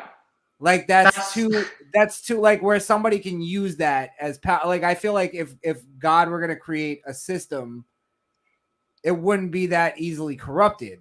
Am I wrong? I mean, I don't think you could even answer that, but I mean, it could still be corrupted. Any system can be corrupted. And the sign of corruption is clear. When someone puts themselves to the same heights as God, or says, I can speak through God, that's when there's absolute corruption, and that whoever is making those claims needs to be taken down. Yeah, but if we're talking in terms of debating religious doctrine or whatever we want to call it, and meaning we're all interpreting it whatever way, and we're trying to figure out what's God, because it's almost impossible. Right, but they didn't want people to do that. They didn't want people to do that. Only the people of the Catholic Church could interpret the words. I understand that. Like, what I'm saying though is, doesn't that mean though that we, like, if a system that we think is God's plan, or I'm trying to think of a way to put it, but this is God's way, but it's easily corruptible, doesn't that just mean we probably just interpreted something the wrong way and we're going the wrong way with something? Or I don't know, maybe I'm just asking the message is listen, God's not going to answer every question for us. God's going to God made mistakes. God can't live our lives for us. He gave us free will to decide what it is we should do. like I said, with the story of David committing adultery, there's other factors to consider. Like you don't the strict adherence to, the word of God, which was written by someone else. I mean, over time, it's been edited and rewritten, and and different parts of it were taken out and put back in. I mean, for Leviticus, we know that pages were destroyed of Leviticus. We know that pages were edited. We don't want to admit it because, the religious sects don't want to admit it because, they're religious. They think that it's the word of God. It's like, no, that's too. Well, the entire Christian Bible was edited, and the New Testament was absolutely edited. Parts and were again, taken out. back to the Greek mythology idea is like this idea of Genesis. It always seemed like somebody came up with this idea. Now we use that as like, that's what happened. That's how Earth was created. And it makes Christians look like fools, I think. Oh, like the first day of, oh, okay. I had something for that. I think that was, okay, Genesis was before Adam and Eve, right?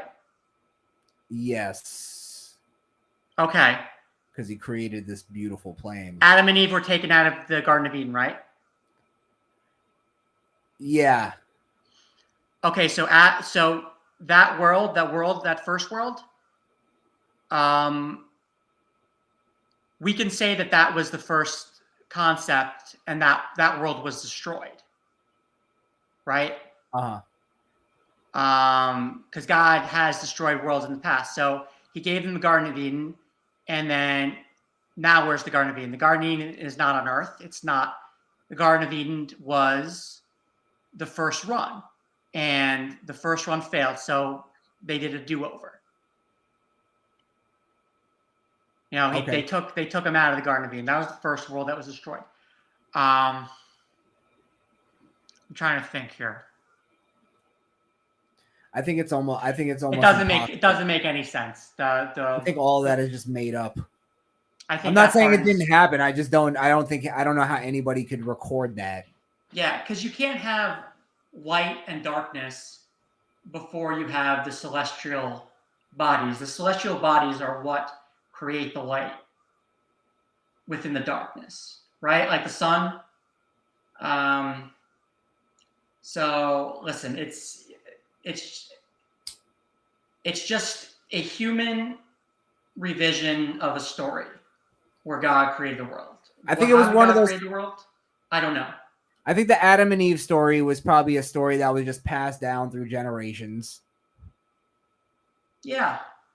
Even the Genesis story, I think, was just one of those. This is how the story became. It's almost like the important part of Genesis is a caveman trying to figure out how the Earth became. Sorry, caveman. Okay. I mean, and the flood is in Genesis too, right? Fuck. So I believe so, but it's a story of, this is where my thing is, where God makes a mistake. God had created a world, it didn't work. He destroyed it, created a new world. He flooded that world. He said, I don't want to destroy another world again. So he said he's not going to do it anymore, and he left it as it is. I'm gonna just leave this and let it go to where it goes. Right. And now we have people are going to make mistakes. Society's going to crumble. We got to figure out a different way. And then they're going to elect Joe Biden. Yeah. Oh shit. The Golden Horde just attacked Poland. Oh Jesus, this game. I've been playing the whole time, bro. Tell people the game you're playing. No, because people are gonna make fun of me. It's Go ahead. You've been playing it the whole time, bro. Oh my god. It's this game called Europa Universalis 3. And basically what it is. What'd you say? Europa Universalis 3. And basically what it is you pick any country in the world and you try to conquer the world with that country. As a Jew, oh shoot. Hold on, I'm reading on IGN that the hardest part of playing that game is telling your parents that you're gay. Yes. All right, so I played every country. I played Japan. I played Somalia. I played Turkey. You're basically, you start out with these lands, and you have to try to conquer the world. I used to playing as one of these small German countries, and then reforming the Third Reich. All right, as a Jew, there's just something about it. But this time, Jews, they respect the Jews and don't try to kill them. So right? who's the target this time? Who's the target? Yeah. Well, I go after. I unify Germany, and then I try to go after the Islamic world with the Crusades and try to take Judea. I have Jewish. I try to take Judea. So a little fantasy and give Judea independence. It's the what's it called?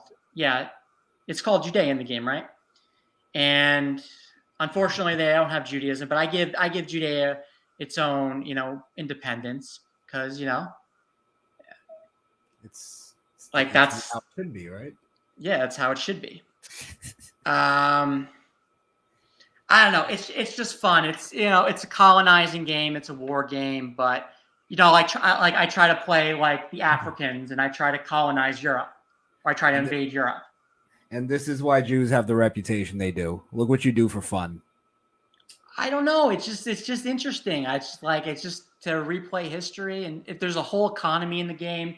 Sometimes I'm a trade economy, and I just do trade. I try to build a huge city with my trade. And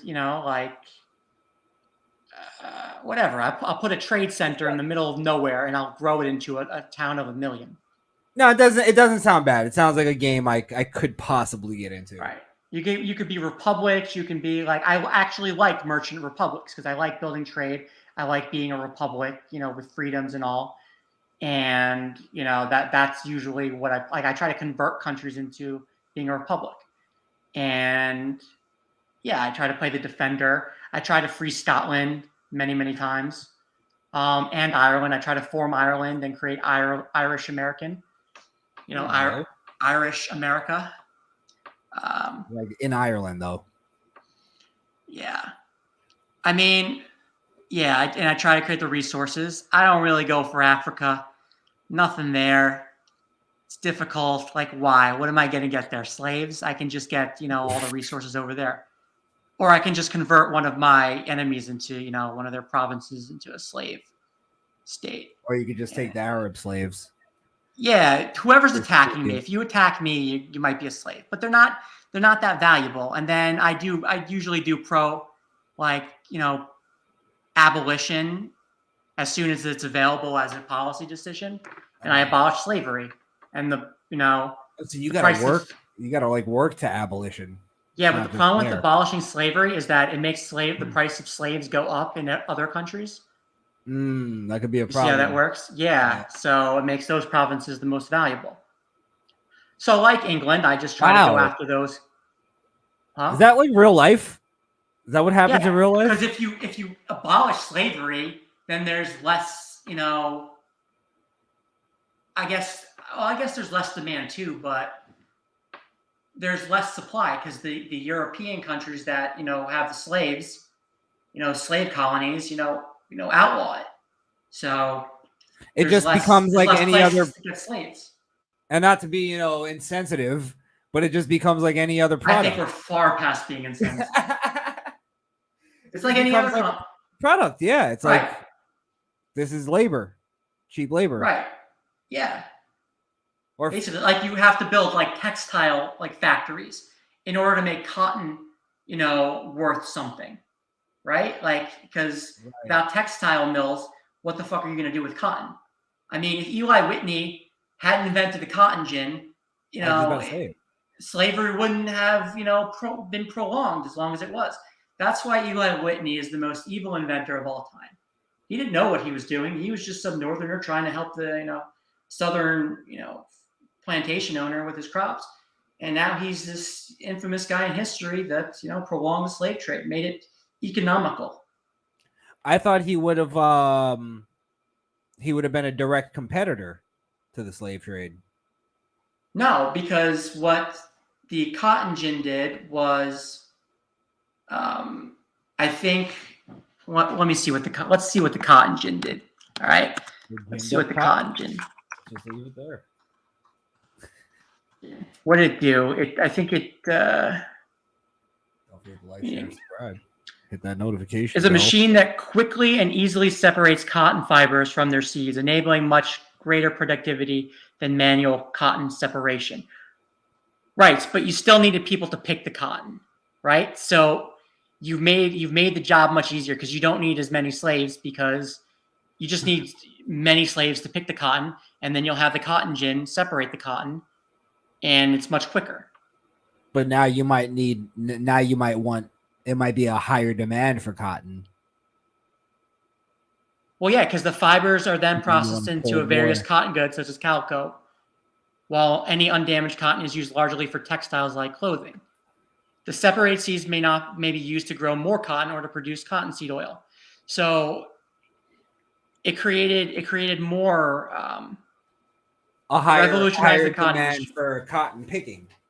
Right, because there's more. You could use cotton in more ways than just I guess textiles. You can use it for other cotton goods. Huh. Like, yeah, so here, it revolutionized the cotton industry in the United States, but also led to the growth of slavery in the America South as the demand for cotton harvesting rapidly increased. Wow, I was always under the belief that it was the other way around. Oh, that the slaves came before the cotton gin? No. That the invention of the cotton gin kind of made the demand for slaves less. No, more, because it could help make more cotton products. I just had a bad understanding of what the cotton gin actually did. Yeah, it's called the public education system. It is. It failed. Public education is terrible. No, I was a dumb fuck in high school. I won't even blame the public education system. We were all dumb fucks, but the public education system is seriously flawed. Like, we're all dumb fucks. And, like, we have girls in class, so we get distracted with girls, like staring at how many class hours did you lose just staring at a girl's ass or tits? I'm telling you, I developed a foot fetish. A foot fetish from school. Right. I think that's where I linked it. I mean, I must have lost thousands of hours of education just staring at cleavage and just I look behind to see hot girl, just to pretend like I was looking at the back, to see what was going on. But I'd always take a peek, and when they were staring down, I remember middle school just looking down and seeing a girl's like thong sticking out a little bit. Yeah, that's fucking. I'm jerking off to that for like 3 months. Like, and come on, dress code, man. Like, I loved it. It was great. Where guys and girls should be interacting in school is at the cafeteria, at lunch. There's no reason to put the girls in a dodgeball game with the guys, all right? Like, you have girls, you throw too hard, you miss your target, and it hits a girl in the face, and you feel like crap because she's crying. Like, who wants that? Who wins there? Nobody. I mean, and you know what? Let the LGBTQ kid decide which side he wants to choose. No. See, why not? That's where you're giving too much. Why not? Fuck that. He plays with the boys where he belongs. I don't care what fucking fine, but he goes to class with the girls. But he has to go to class with the girls. No.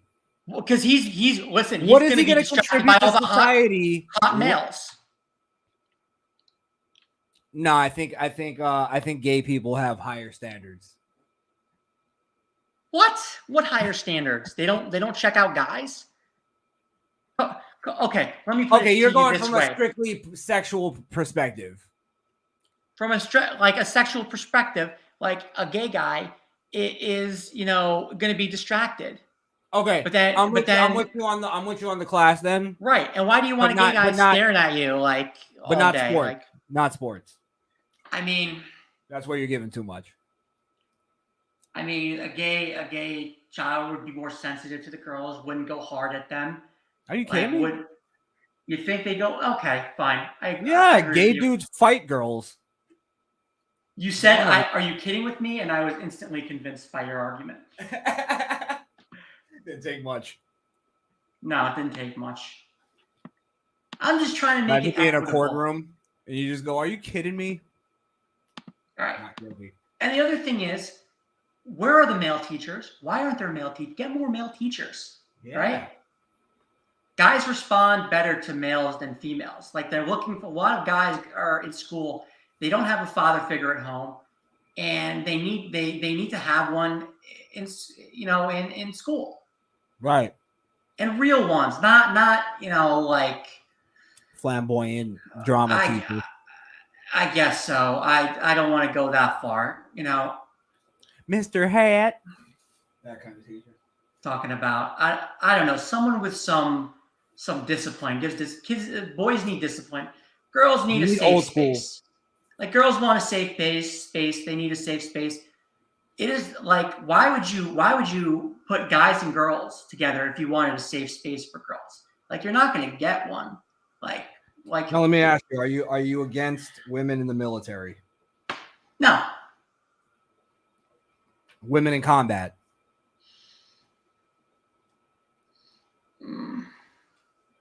I agree with the military. No. I think they have their place in combat. Yeah, I think they have their place in spy. Like they could be a spy. Yeah. They can be, they can lead a battalion of people. They can give, administrative orders. If they qualify, then yes, they should be able to go into, any division of the Army. Hold on. We're not talking about qualifications here. We're just talking about any old gal. We're talking about sex. See, I think it's a bigger issue for women to be in combat than it is for women and men being in the same classroom. Listen, the Russians had women in combat during World War II, and it was pretty successful for them.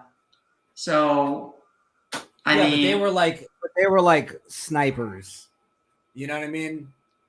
If you look at any of those, they were everything, man. They were everything.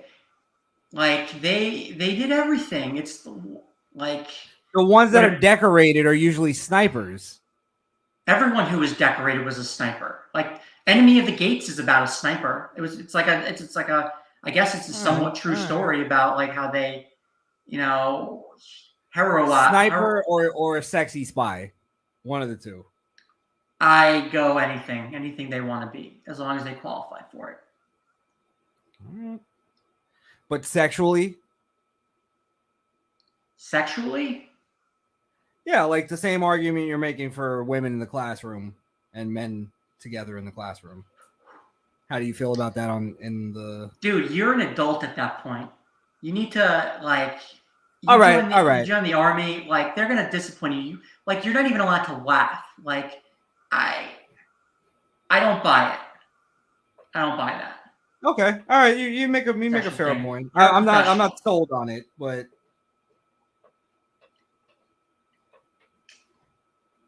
I mean, should they have their own barracks with only girls? I think, yeah. I think if you have that, it'll prevent some improprieties from happening. But I don't know if that's even a severe issue in basic training or in an Army camp. Like, I don't know.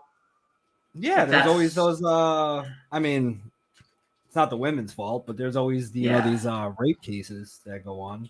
Right. If it was more prevalent, I'd say let's separate them into different barracks and try to figure out how we can, monitor each other. That would call for some sex education Sex training for just Whew. don't rape women. What's so hard about that? Like, Well, you that's can not literally- that's not the argument. Because we get into the arguments about, I think most men know the difference between consensual sex and rape. And yes, and there are some there's- men that go overboard and try to make a move at weird times where they're Listen. misreading the signals, and that is something that also needs to be taken into account. Like, I mean, But this is the problem, right? Is women wanna have this new modern kind of look at sex where they want to be dominant. no, they don't. No, they No, don't. listen to what I'm saying. Hold on, What do you listen think? to what I'm saying. Yeah, they want to pretend like They they're want dumb. right. This is what listen to what I'm saying. Right. They want to they're playing off that persona. Okay. But at what point is a man supposed to go, all right, do I risk everything where I could possibly get sent to prison? Or do I just go ahead and make this move? See, women don't understand that there's a sort of risk versus reward thing that goes on with because men. they're not the one. Yeah. They're not the. First of all, this idea that they don't want to be dominated is ridiculous. There's a whole book about BDSM that all the girls were reading. A few years ago. What was it called? Gray's not. What was that book? My sister read it. She didn't want me to read it because where it's all about BDSM, but also all the vampire movies. What are vampire shows like True Blood? It's about a guy having total control, total power over another person, and Suki, you are mine, like having possession. Right. But the difference is they're handsome, and but obviously women want men to be in that position where they have some power over them. Like whether, but the problem is you can't portray that you're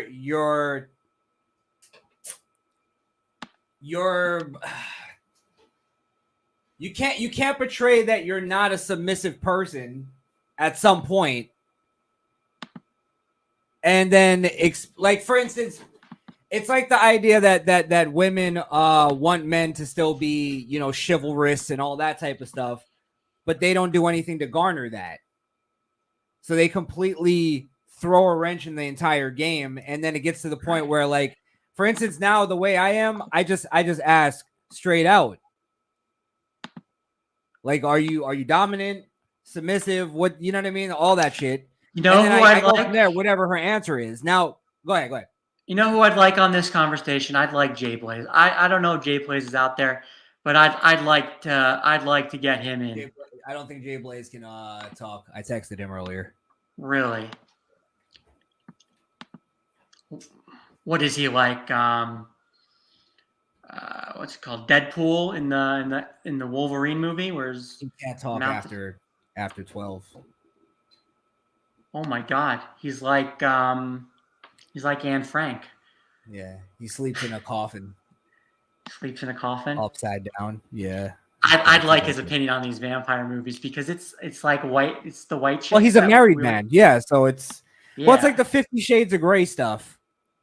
Like, I think I realize, like, women are into the idea of BDSM because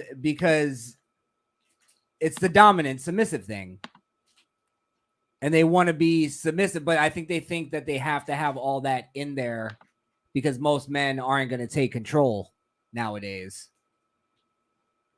So it's almost like having a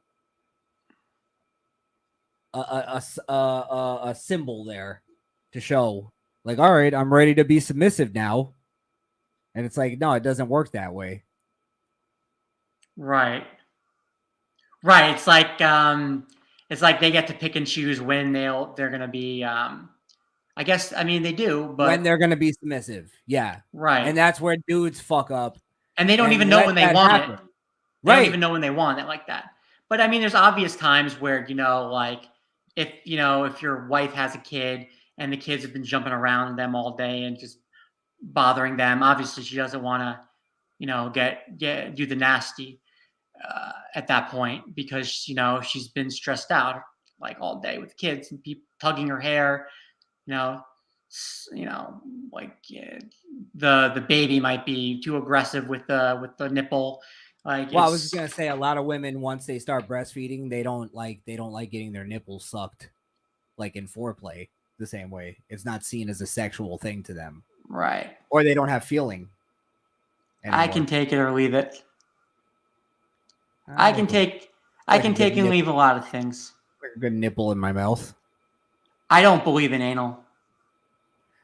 Well, that's where I was going to bring up earlier when we had the homosexual conversation. I don't. And the I'm not, virus, like I yeah, don't it's like I think like it's that's just as dangerous for heterosexual couples to do that shit. yeah, that's poop. Like wear a condom. There's like blood veins in the anus that can pop. Like like if you wipe your butt too aggressively, you can tear something, and you sometimes you can see that there's blood on your like think of I guess when you have diarrhea, like you're rubbing like you're wiping your butt too much, and you break a blood vessel and it starts bleeding a little. Like that's poop in the bloodstream, basically, when you have anal. Right. That's why you gotta wear, like, if you're gonna do it, like wear a condom. Hmm. Duh. And I don't care if if you take Truvesta, like Truvada, like just Truvada for prep. Like it's just I take Truvada. Now I be fucking. I mean, the CIA didn't have to create AIDS and administer it into the gay community. It's like that's where AIDS come. Like AIDS is like a blood disease. Like You think HIV it's is like a blood disease. It breathing up? comes out through your poop.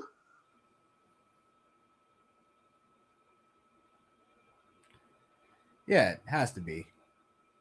Gotta be. I mean, that's where serious diseases I come really from. think they know this, but they just don't put that out there because it's offensive to the gay community. Yeah, it offends them. Just like the pedophilia thing, it offends their sensibilities, and they try to fight those ideas because it's a means for people to, I guess they feel it causes people to discriminate against them. But Right. It's like the Stop Asian Hate thing with COVID. Okay. Did we Completely. talk? Yeah. Do you want to talk about Clinton's Masterclass? Yeah, let's do that and then we'll get out of here because we've been going for a minute. All right. That's so ridiculous that we have to touch it. By the way, Sixth Circuit reinstates Biden's vaccine mandate nationwide. It was a 2-1 decision, but a full judge panel was split 8-8. So just think about that. It's split in this court. Even though the particular judges on that case were 2-1, if you had rolled the dice another way, it would have been decided the other way around. Mm. So you said actually I'm looking here. Where's this Clinton? It's gonna go to the Supreme Court now. Yeah. And then that. Where is this Clinton Masterclass? Didn't I have the advertisement here? You brought it up earlier. Oh wait! I had it over here. Hillary Clinton's Masterclass. Nope. Did I? While you bring that up, real quick, what do you think it goes to the Supreme Court? What's your prediction? I think the Supreme Court rules against mandates. Yeah, the mandates. I agree. I think they will. You cannot possibly argue competently for something like abortion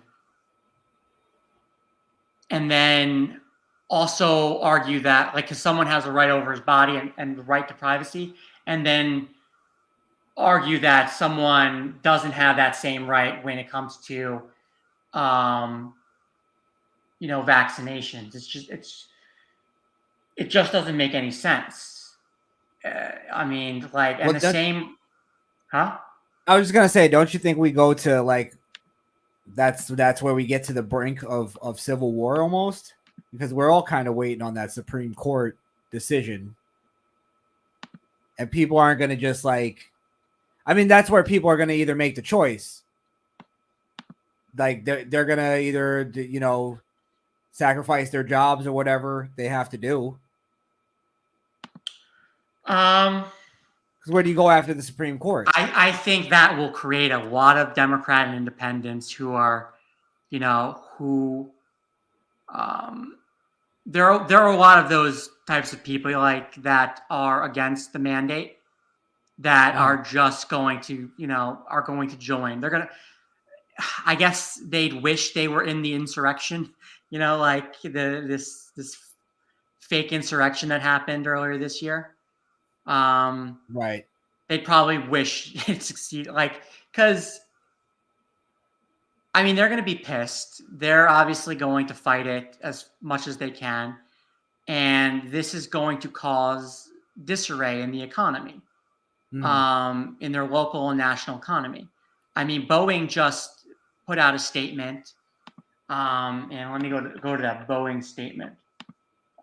While you bring that up, OJ Simp in the chat, CNN doing a massive overhaul on the staff. We talked about CNN at the beginning of the video. So yeah, if you didn't they go get back that to the Fox beginning- News host? Didn't they get that Fox News host recently? We forgot to mention that. They got that, what's his name? Oh, boy. Spit it out. Spit it out. Spit it out. Not Brett Baer. Today, Junior. The guy on The Simpsons that does the Simpson voice. He does like the principal or something. Maybe. I don't know. Jeez. Skinner. No, he does the news guy. Where the heck is this thing? Can't think of him. But yeah, OJ Sam, go to the beginning of the video if you want to hear the CNN talk. Yeah. We did It's a whole vile, number. OJ. It's vile. Oh, we really fucking got them. Boeing cancels vaccine mandate right here. Boeing is committed to maintaining a safe work environment for our employees and advancing the health and safety of our global workforce. As such, we continue to blah, blah, blah vaccines. Meanwhile, after careful review, Boeing has suspended its vaccination requirement in line with a federal court's decision prohibiting enforcement of the federal contractor executive order and a number of state laws. As we have throughout the pandemic, we will continue to monitor and follow federal, state, and local requirements. So Boeing has given in. Bitches. And it's Chris Wallace. Fool, says OJ Simp. He called you a fool. Chris Wallace. Sorry, OJ. Listen. All right, we're not perfect, okay? We're not perfect people. Speak for yourself. All right, Bobby? I get it. Bobby. Jeez. I was never Chris a Simpsons Wallace. fan. Like, I should remember Chris fucking Wallace. Like, I give a shit about Chris Wallace. Like, I don't want, like, he... Wasn't that Biggie Smalls? Biggie Smalls? Chris Wallace? No. Oh, wait, was it? Was his name Christopher? Christopher Wallace. Yeah. Call me a fool. All right. Yeah. I mean, you guys can go look at Citizen Free Press if you want all the information. Oh, DOJ scraps $450,000 payment to illegal invaders. That's nice.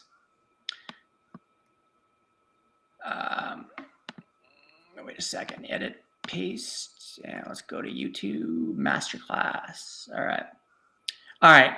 So this is Hillary Clinton is doing a masterclass, I suppose, on how to make friends and influence people. I mean, I'm gonna teach a class doing the she's same. reading her 2016 victory speech. What a fucking loser! What a loser! That's why, you know what? That's why the Democrats need all that support from the media and corporations, because this loser goo just bleeds right out of them, and you could smell it and see it, because only a loser would try to read their victory speech that they prepared.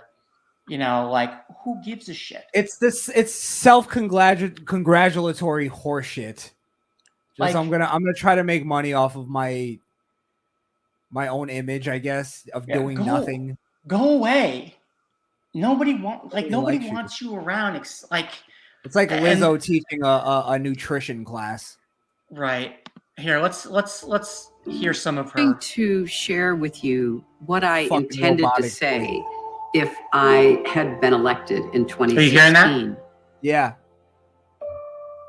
My fellow Americans, today you sent a message to the whole world that we don't like you, that we hate Hillary Clinton, and we want you gone, and we only voted for you because the other guy might have been a little worse than you, but you're still really bad, and you shouldn't have run. I think that was what she was about to say. But let's see.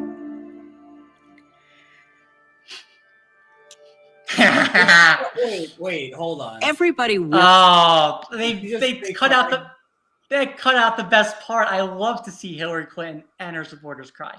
Can you rewind that? I gotta see that again. It's so. You didn't lose because you were a woman. Everybody will be knocked down. The question is, will you get? Oh, okay, so everyone will be knocked down, but the question is, will you get back up? No, not you. Like, don't get back up. No, like, oh, I saw Kyle Kalinski's video on this, and he was like freaking out, like, what? Like, why?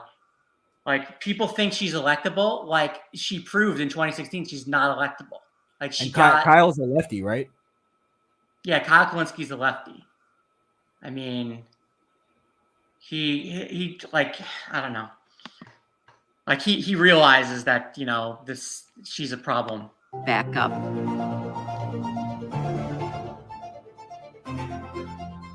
Oh, wow, I want to share my life lessons. Wait a second. To share. George Bush, yeah. That's the ball right there, baby.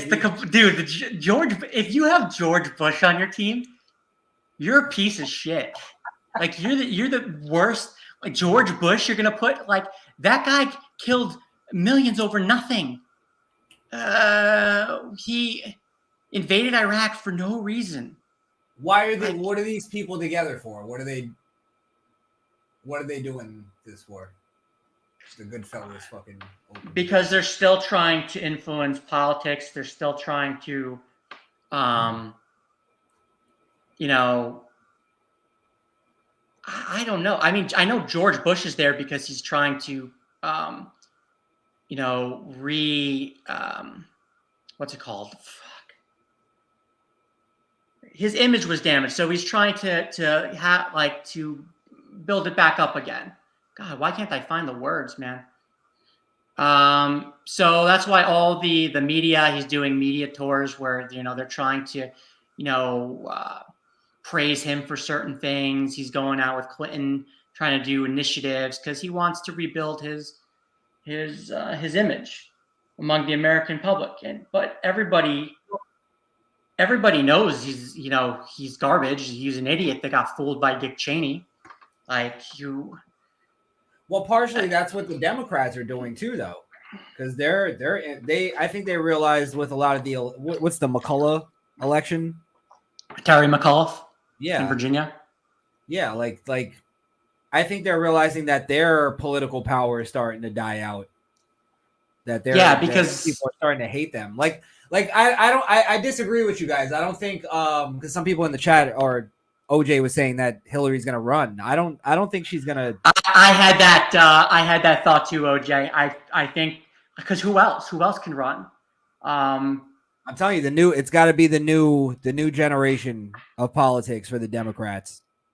No, they're whether I'm telling you, whether they think it's going to work or not, they're going to push the AOC types. More. No, they aren't. I'm telling you. No, not the moderate no Democrats. Way. Not the moderate Democrats. They want to get her the fuck out of there. Yo, I have But not. All of these AOC running. types are getting killed every single day with the crime wave that's been occurring. Like, I mean, they look like fools at this point. They've allowed it to get so bad. In like Lori Lightfoot, I did a video on that. She is criticized by everyone in who matters in that city. Like, she's criticizing businesses for not having their own like security force, or for not like, I don't know what it is. She's just blaming them for the crime. For getting robbed. Yeah, for getting robbed. Well, if the Democrats were smart, they would push Tulsi Gabbard, because Gabbard, what Gabbard would do is if there was a weak Republican that was running, she would actually garner a lot of Republican votes. I think most Republican votes. If she ran against, let's say, one of these Rhino Republicans that are out there that we She'd know, win. She would totally. I would vote for her. I think Tulsi Gabbard. I can run her campaign and take her to the promised land. I mean, I like the Democratic Party to the promised land, but they won't get behind her because she's too reasonable, moderate. I'd run her as a Republican and change her politics a little bit. Yeah, I'd run her as a Republican. But then does she just no? Because she stands out regardless. Because Republicans like her. I mean, the anti-war social, like Bernie bro types like her. Who else? I mean, Republicans respect her because she served in the military. She doesn't seem crazy. She's exactly what like her. Right. I mean, Trump supporters like her because she's standing up. And we find it kind of, and she's been, they're trying to destroy her, the Democrats, because she's anti-war. She met with the the Syrian government. So they've just been trying to destroy her reputation over and over again. But I mean, she's the perfect image. She sounds great when she talks. She's good looking. Mm-hmm. She is the perfect vessel. She has military experience. I was jealous that the Democrats had her as a candidate. I could run her against anyone, and I think the Republicans could win. Like, even like a Kristen Sinema, like, the Democrats would be foolish not to run her as a presidential candidate. Like, because I think she's a little. Well, go ahead. I mean, she would get the moderate vote. She would get even the Republicans to vote for her. Though the people who dislike Trump but can't vote for Biden because of his policies, like, because Trump has better policies and does a better job with certain issues, like, that would be, they could stomach a Kristen Sinema easy. The worst thing Republicans can do is listen. I think Trump is a trap right now. I think what's going on right now is they're trying to keep the focus on Trump because they're afraid of DeSantis. And I would be afraid of DeSantis. The man has clearly won the debate on which governor did the best. Right. It's clearly his like, with murderer Cuomo, like, clearly murderer Cuomo is a murderer. He's a killer. Like, killed his own people with his nursing home policies, and the nursing home policy spread to other states and killed, tens of thousands, if not hundreds of thousands of people in nursing homes. Right. Stupidly. And the whole time, I mean, like, even now with the antibodies, like, in Florida, even the vaccinated know that you get antibody shots. Like, the word's out, man. Like, everybody knows. If you're gonna deny even the Democrat vaccinated types that are getting the antibody treatment, like, you're gonna look really dumb. Like, you're gonna look like you're trying to take away health, access to health that is helping a lot of people. Well, I'm hearing it in just normal, like, everyday conversation.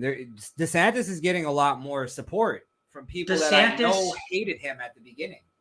DeSantis is an easy victory. It's just fighting off the attacks and just telling them what the hell happened. And then putting him next to the image of Cuomo and how the media treated Cuomo and how his policies killed people and how DeSantis saved people and kept and opened up. And this is why though DeSantis is getting support, in my opinion, is he's one of the few out there that'll actually say what you just said. And he'll call out Cuomo and he'll call out the Democrats and whoever. Like he does. He has what Trump had, but he just has it in a different way, and it's more digestible. He's more palatable to the civilized society out there. Right. He's DeSantis. He's Hispanic.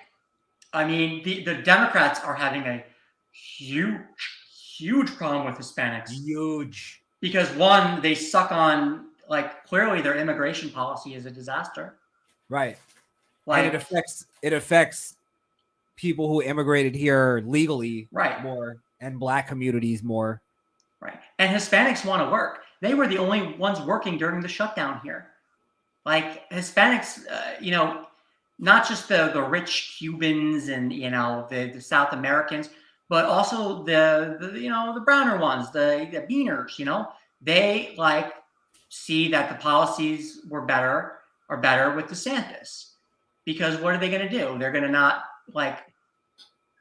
they don't like the restrictions. It causes them it stops them from working. And if you're trying to make it as a Hispanic that's a first, second generation, you need things to open up. You need the economy to open up, or else you can't succeed. Right. What else? DeSantis,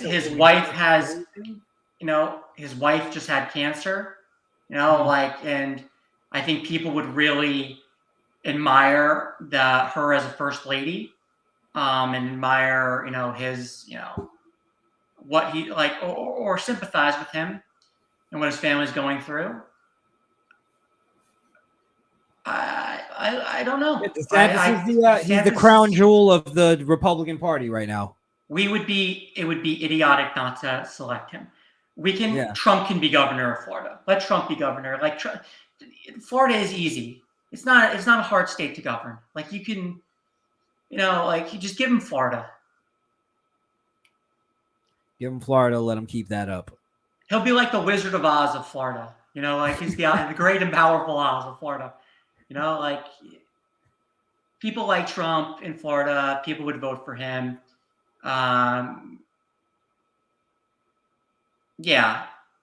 Trump needs to be on the outside, garnering support from, his base.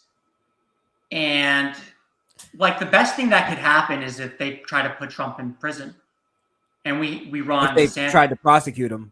Yeah, if they put him in prison, oh God, they are not only the white Nelson Mandela. Right, not or Hitler. It's never worked. It's not a good idea to imprison your political enemies. It's so dumb. And to have him there and DeSantis running, he would bring his entire base to the polls, and DeSantis would bring all the moderates. And it would be a huge sweep. We would not have a problem. Now the thing is DeSantis going to, give stuff to the blue collar voters up in Michigan and Pennsylvania? Is he going to appeal to them? And I think that's the strategy is to go after those voters, try to make life easier for them. The suburban moms in those areas, near Philadelphia and Pittsburgh. That's where you're trying to target, and I was gonna say I don't see him having a hard time connecting. He's just got to be reasonable policy. It's maternity leave. Yeah. I mean, I could be caught up in his in his dreamy eyes, but what he should do is legalize marijuana. You think so? Yeah. I thought Trump should legalize marijuana. I did too. In 2016, I said he would win the election if he legalized marijuana. But I hear it's like a different thing federally as opposed to the states. He can push a law through the legislature. The federal government, goes after marijuana, the banks, allegedly goes after marijuana crimes. But I mean, you have so many different chemicals, like THC is in gummies now. You can buy that from, I can buy that from the gas station near me. Like, it's marijuana. Yeah, it's like legal. the laws are arbitrary at this point. Right. And now the laws are destructive because people are just going to keep coming out with all these chemical mixtures of, for marijuana that are going to be more dangerous and more, are going to get higher and higher. Higher and higher. Remember when the vape pens became like mainstream? There was that thing where it was affecting people's lungs at first because they were like contaminated. No, it's because knockoff versions of the. Yeah, stupid people were putting together pods that were not machine fat. Like they can only be used once. So taking apart a pod and putting in something new after you finish what's already in there, it causes it to leak, and so you're getting like an overdose. Like you're using a condom, right? I mean, there's other issues. It wasn't the vape pen. It's that people don't know how to use these vape pens. If you use a vape pen too often, the metal on it, it could reasonably heat up, and you could be inhaling some, toxic metals. Get a little popcorn lung. Right, but but the way to fix that is to not let it overheat. If your vape pen keeps, it like heats up and just stays heated for like 10 seconds, even though you haven't activated it, it's like, obviously there's a problem of overheating and you're breathing in what you're breathing in is too hot. And it could be melting the metal on it. Like I got my, what's it called? My, Jewel over here. Like I know when it's, you got to get a new one every few weeks, or else Lil Popcorn Lung is a rap name in waiting. Oh man, OJ's killing it. My name Popcorn Lung. He asked me, well, not me, but us, real quick. What was the feeling like when DeSantis became governor? Like, did people in Florida figure he'd win, or was it seen to be close? No, it was a close one. It was against, I think, Gillum. Yeah. Yeah, it was a close one. And then that turncoat, Charlie Crist, who went from Republican to Democrat and wants to go, he switches parties, flip-flops on everything. It was also there was a little bit of a racial divide going on. Right, the whole campaign was, and it was in 2018. It was when that's where the Democrats dog had a wave going, and Florida is what stopped that wave. Basically, like Florida is one of those areas that stopped that wave. Like, fuck that, suck our dicks. Fuck you and your liberal policies. This is Florida. They drove that. Like, look at a map. We're peeing on Cuba. We're peeing on socialism. And did you saw the story of what happened to Gilliam later, right? Didn't he turn out to be gay and like he got caught with a male prostitute in a hotel room with meth? Right, exactly. These are your Democrats. These are your CNN hosts. This is who you're facing. This is who you're facing. It's so easy to dismantle these guys because these guys have so many problems that like personal issues and just psychological problems that it's very easy to label them and make them into something because that's what they are. Like Trump. That's why they want to. And that's why they want to smear a guy like DeSantis with racism accusations and sexism accusations, all this stuff, and it's because it's all projection. They've got like this guy was married and he's caught with a gay prostitute doing meth. He's like a family man. It's like It's like dude, you're the fucking guy doing debaucherous shit. listen, he has like they lack morals. Someone like DeSantis has some morals. They have no morals, right? Now, is DeSantis, could he be, in bed with some corporations? Sure. Who isn't? Everyone's got, something. But, on the whole, is he going to be the right guy for, despite all that, will he still benefit the average American? And I think, yeah, right now he would benefit the average American. He would help them out. Apparently, Andrew Gillum is the right guy on the whole. Hey. Speaking of morals, nabbing AOC, yay or nay from the panel? Nabbing AOC, like we should kidnap her? Nabbing her? I mean, I really want to I just want to put her on her knees and fuck her face. Oh, stop it. I think she's neutralized at this point by her own party. I don't know.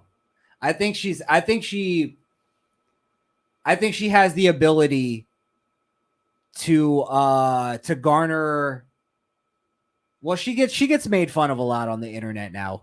She's kind of a joke. She is a joke. She's a fucking barista. Yeah. I don't know if there's a lot of people that like, dude, Crishaun, if you were to run for office, she's a bar wench. Like, if you were to run for Senate or like a federal government job, what the fuck would be your what would your qualifications be? I mean, she's a know-it-all that thinks she knows it all because she's a minority who is a barista, but she has no real experience other than to market herself as this sexy socialist. Mm-hmm. Of color. It's just not what she did is not difficult. I could take any minority candidate and do the same. She's a woman who completely is void of shame. She has no shame.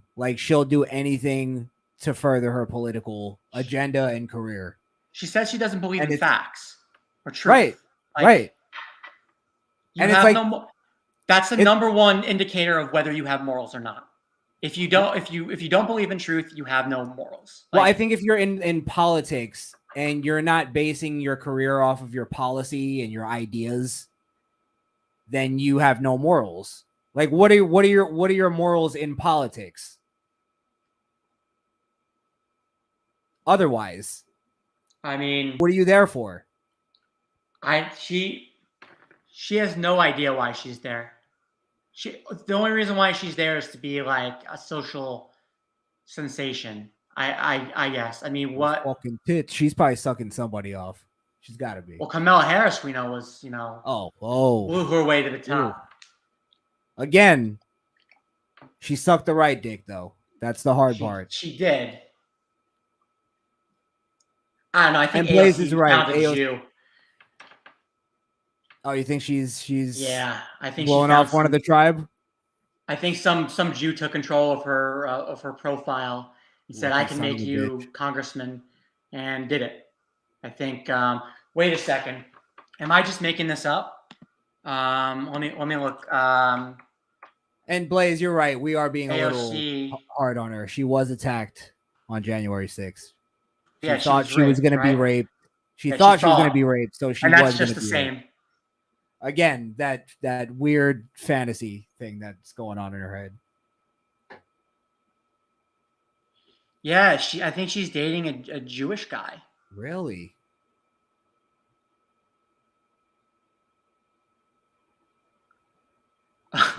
Ocasio-Cortez reveals her Jewish heritage. I knew it. I sensed it.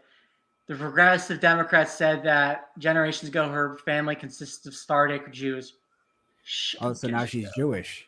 No. She's one of you. They're trying to just she's trying to co-opt every fucking, group. Anything she can do. She has no shame. No shame. No shame, bro. And that comes from having no morals. She got,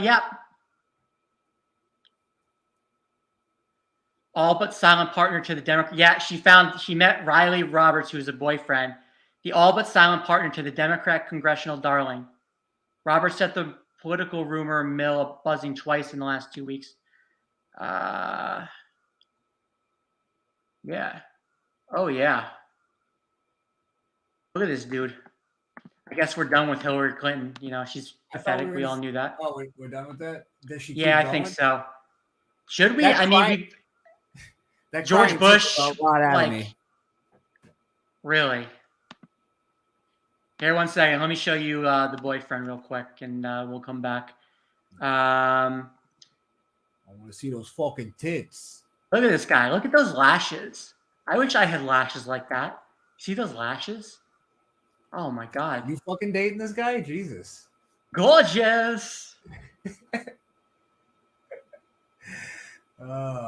You know why he's oppressed? You know, he probably feels oppressed, you know, because he's a ginger. Like, that's right. Because I'm trying to figure out why he joined the Democrats. Democrat President Robert said rule. He got some sweet snatch on his arm.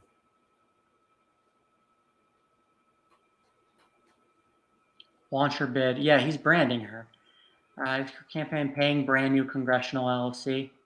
When did they get together? I wonder if this is before her political career. You think she was working in the bar that he owns? Hey. I think it was like me, where I found you on the internet. like with me and you, where I just like contacted you and it was like, I can make you a star, kid. You're gonna be big.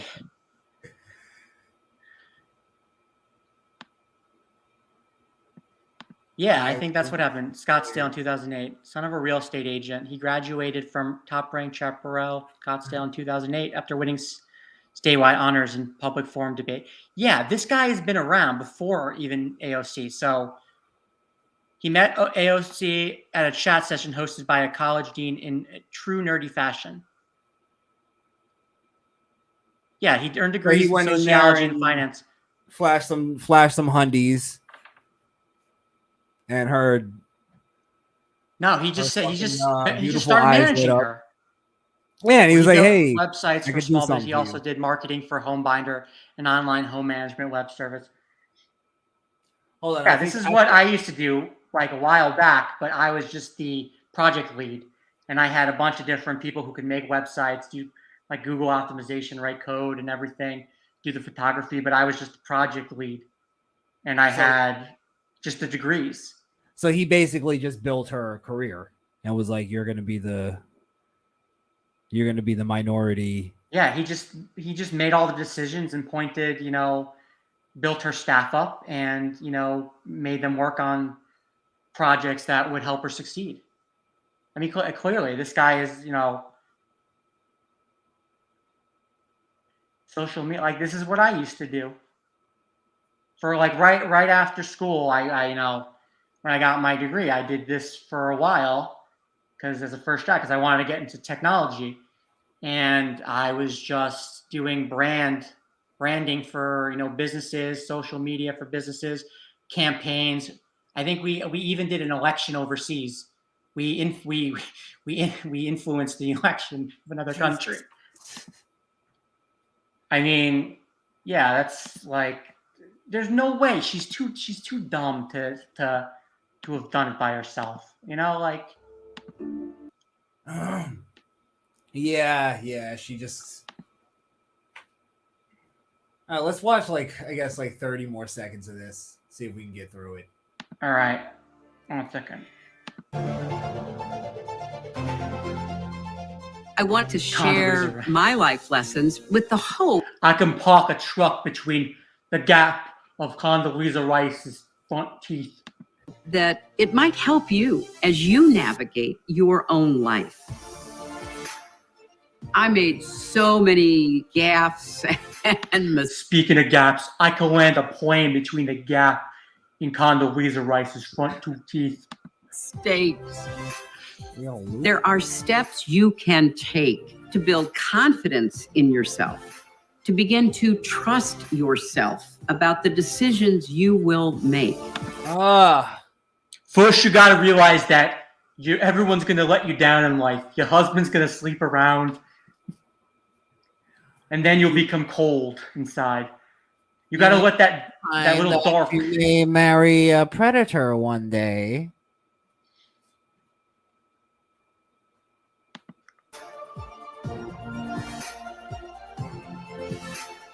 This class is for anyone at any age who wants to think about building a life of meaning and purpose, of having a mission that captures what you're willing to stand up for. Everyone, every one of you has the ability to be resilient. All right, enough of this. Okay, it's those underage hookers my husband was schnooping, they were resilient. Resilient, like they were resilient. School children in Haiti. Oh, don't mention that. Don't let other people's resistance stop you from being resilient. It's just, it's just shit. That's stupid. Throw it's shit just at the wall and hope it sticks. Yeah, they're trying to find some angle here. I can't with her. I can't even. OJ Simp. I want to role play with AOC like the house break-in fed. All right, he's getting. Should give there. An hour-long interview about it even after. You know who else I want to produced a false theory, such fraudulent assumptions and damning results as have followed the practice of vaccination. All right. I mean, polio vax was kind of, I guess that was good. Crishaun,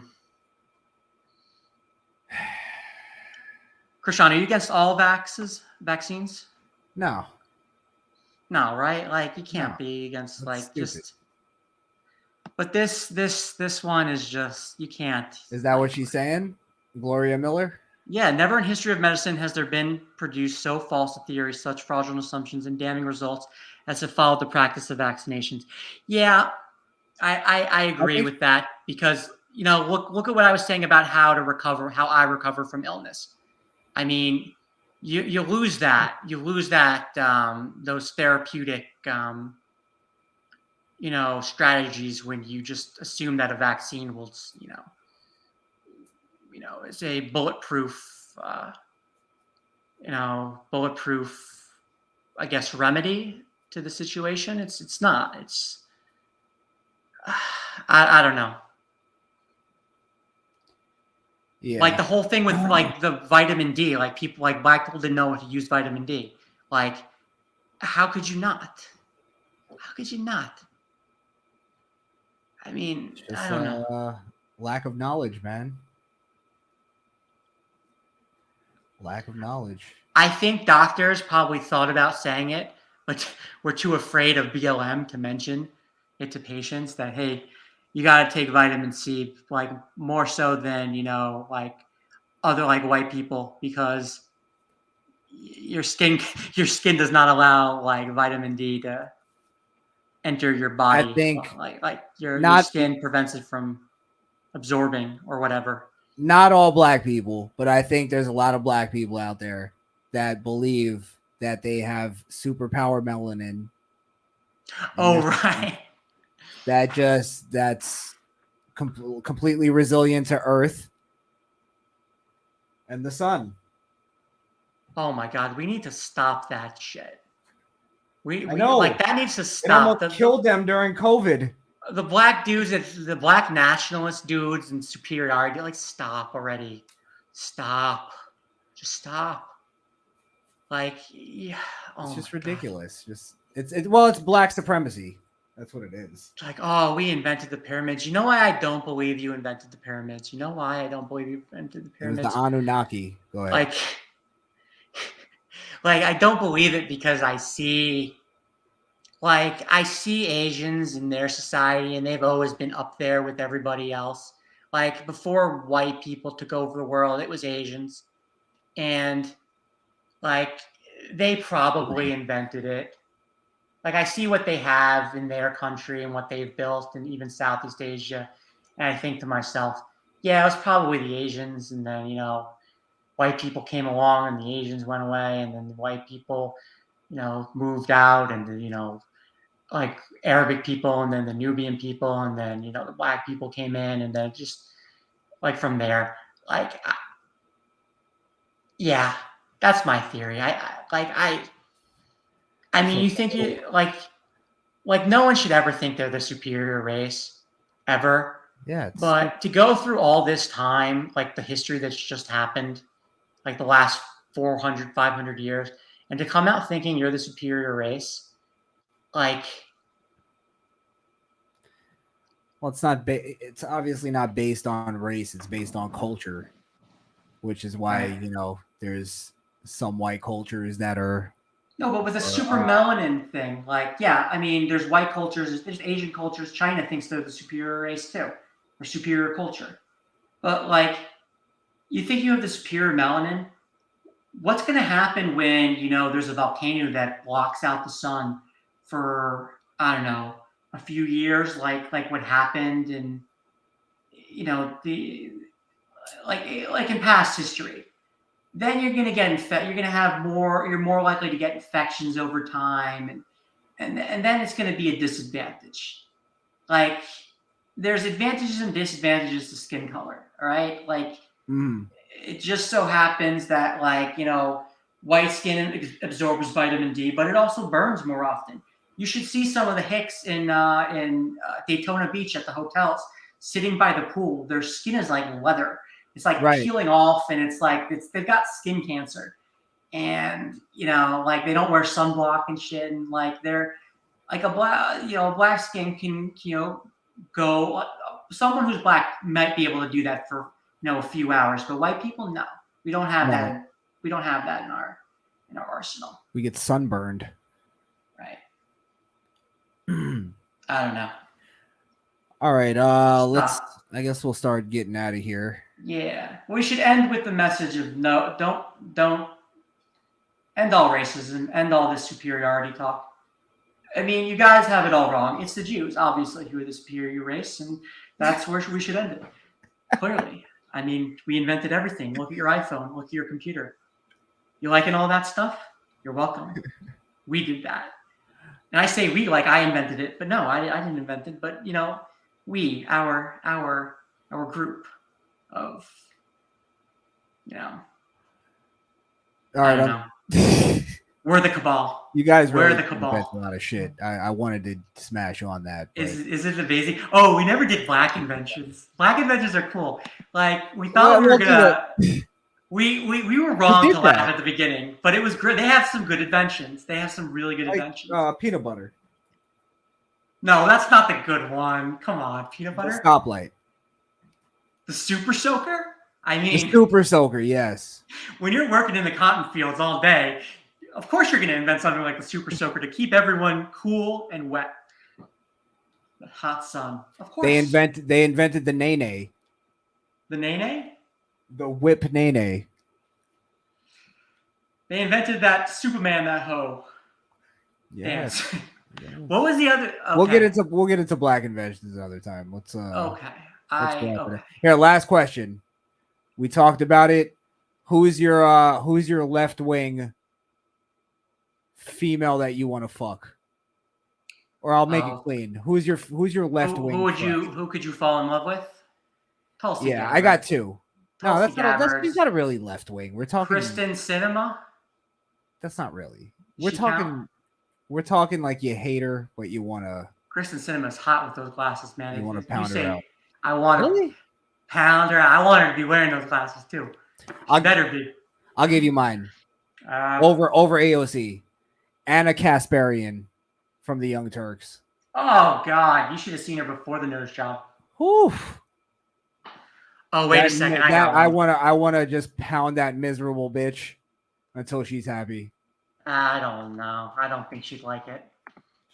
Oh no, you can tell she likes. I like if the girl likes it. I want the girl to like it. I don't want her to feel miserable. Of course, she's gonna like it. I'll tell you. I'll tell you who, and it's because she's so dorky. Like it's cute. Here, it's cute. Let me.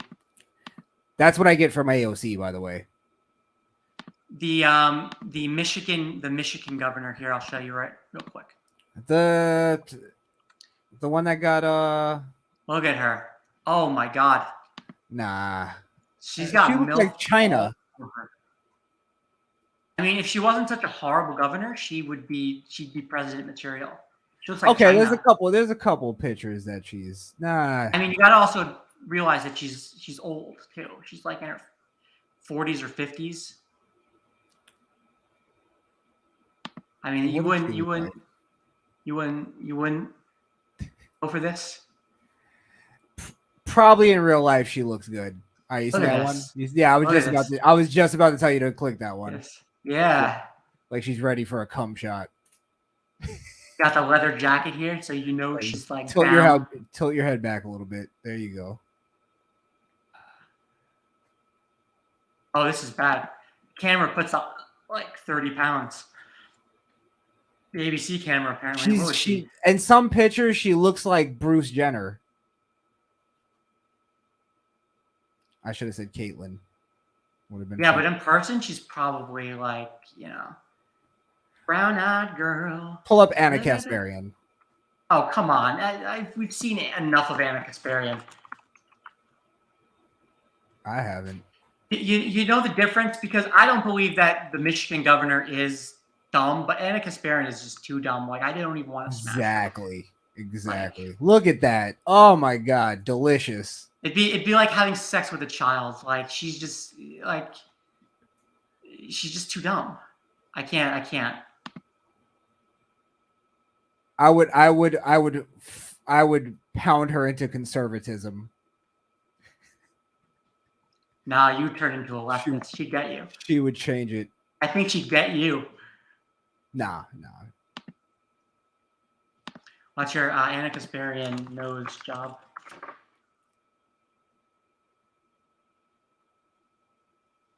Where is it? Okay. She kind of looked better before the nose job. Either way. She's tried to look non-Semitic. She went from Semitic to like non-Semitic. Yeah, I guess so. Well, maybe I don't know. She looked attractive, but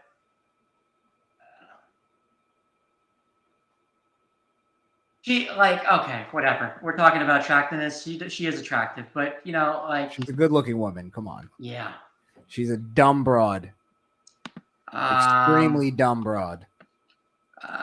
You know what the Michigan governor is? I forgot her name, but it's Sarah Palin? She reminds me of Sarah Palin's look, kind of like, right? When she was running for president or vice president, I thought I really something about Sarah Palin got to me. I think it was her tits. I think it was her tits. I don't know what it was. She was not a good pick. How do you sit down with her? Even one conversation with her, you should have known not to pick her. Like, did John McCain meet with her and just decide just got like hypnotized by her tits? I think they knew they were going to lose to Obama regardless. Yeah, probably. And they were just like, let's not waste. Because no matter what, it's going to be racist. So let's not waste any good candidates. But she was so embarrassing. Like, that's the other thing. Like, coming after Bush with her as the VP, like, a heartbeat away from the presidency. Yeah, if this lady is a heartbeat away from the presidency, I would consider, the only thing I would jack off, but then I'd pull the lever for the other person. Yeah, right. Like, well, let me see your tits. OJ Simpson, Sarah Huckabee Sanders. He's gotta be playing. No, she's cute. She's got her own. Is she? Well, yeah. Let me see. Come on. For a big girl. She's all right, bro. Like, come on. You throw her what is with these eyebrows? Her eyebrows are just wonky. It's not fair because the media hated her. So they tried to find all the awful pictures of her. She was a great White House secretary, like the oh my God, the correspondent. What's her position? God. See. Let me tell you something. her, I'd actually treat her well. Yeah, I'd bring her home to mom and dad. Yeah, take her out to a nice dinner. Tell her she's pretty. Yeah.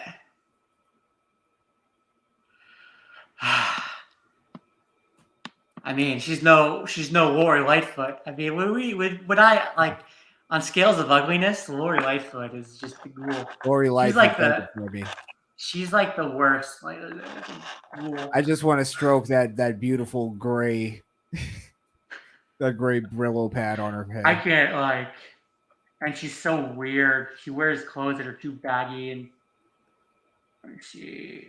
Lori Lightfoot, mean.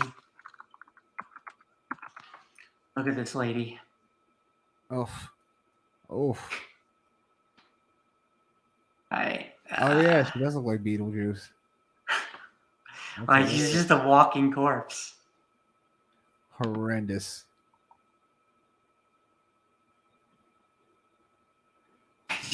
She looks like a supervillain. She looks like the woman that gave the Suicide Squad their orders. Right? No, even that woman looks better than her. Oh my god. I told you she dresses like one of the Wet Bandits. What band? Look at her suit. Look at like her Marv. Look at her pantsuit. Look at this.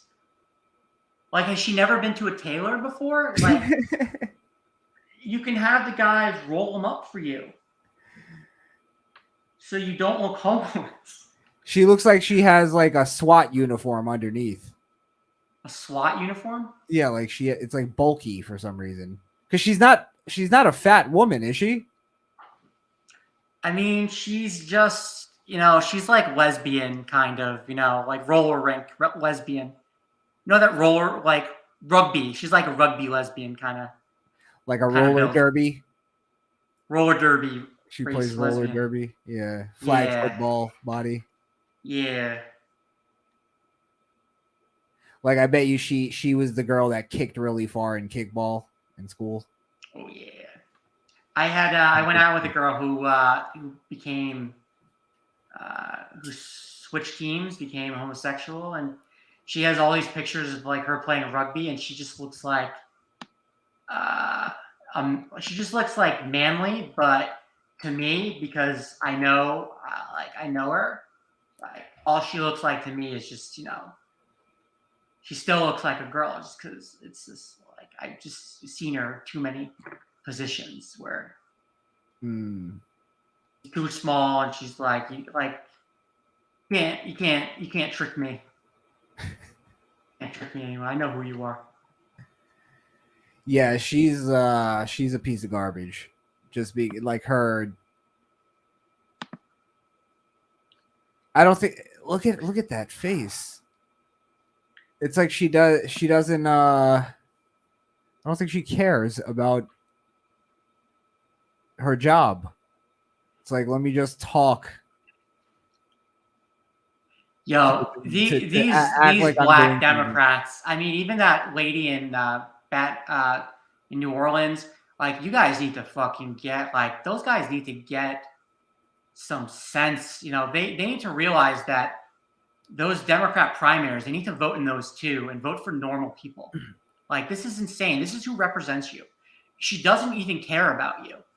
She doesn't care about you. Like, bro, it's identity politics.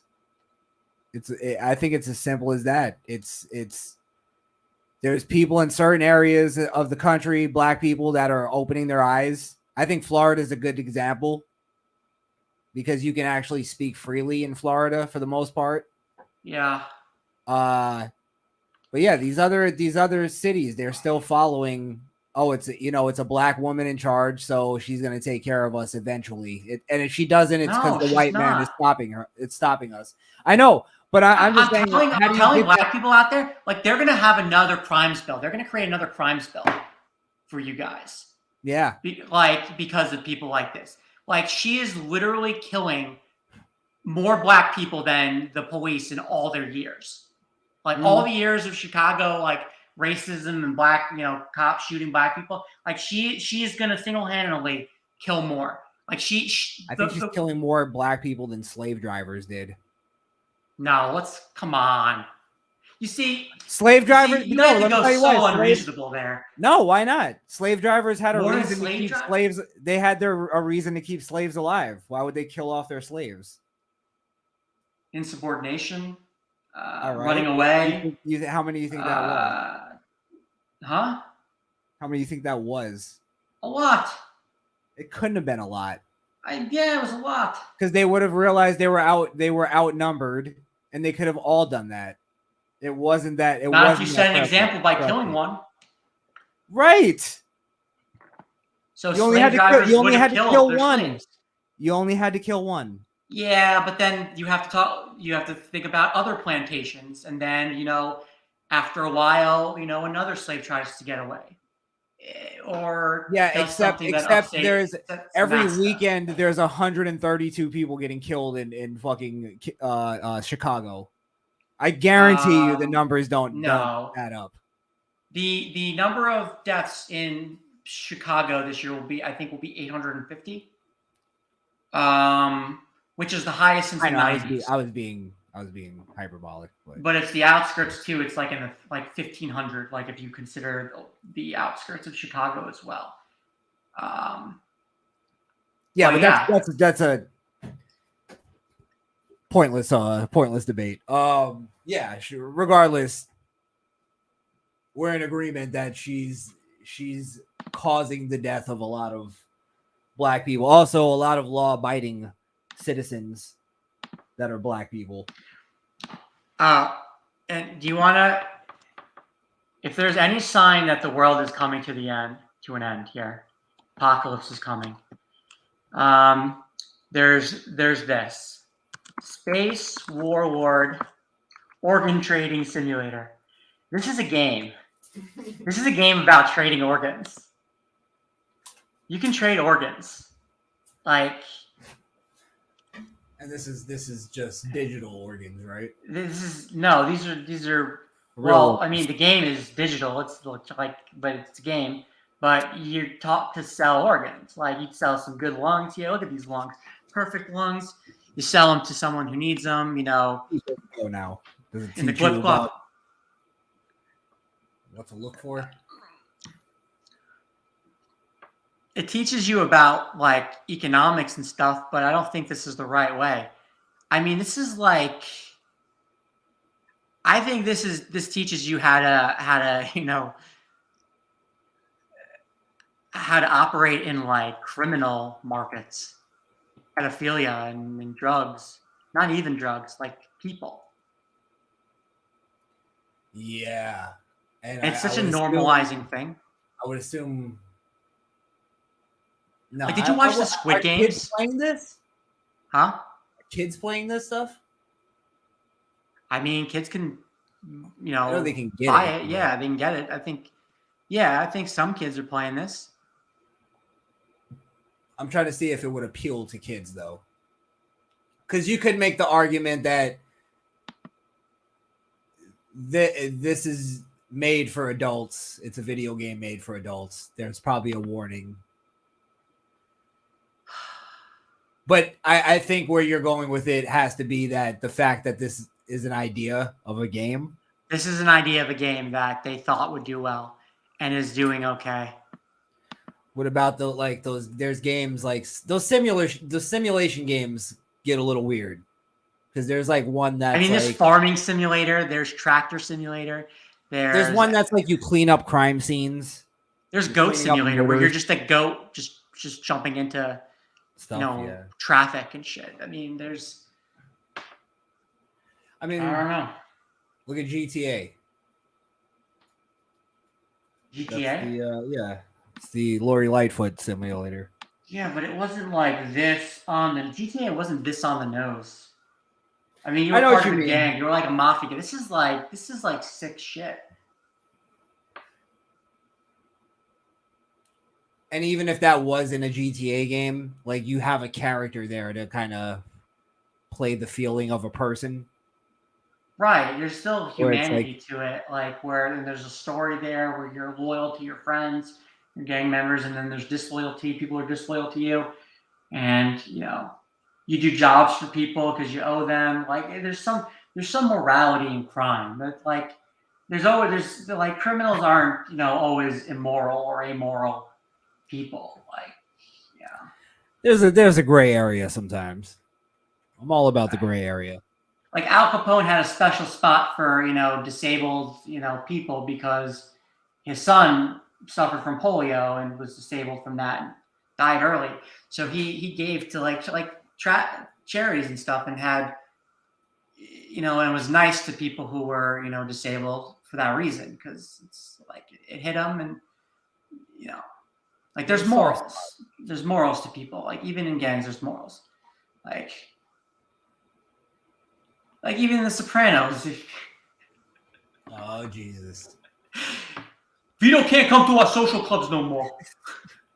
I feel like I've been betrayed. I feel like I've been stabbed in the heart here, Tony. All right, let's finish this. All right, let's go. OJ Sim, go to my channel. General Chow. Some stuff for you there. OJ Sim, go follow General Chow. He's Misfit Nation. Just cuts me off while I'm plugging him.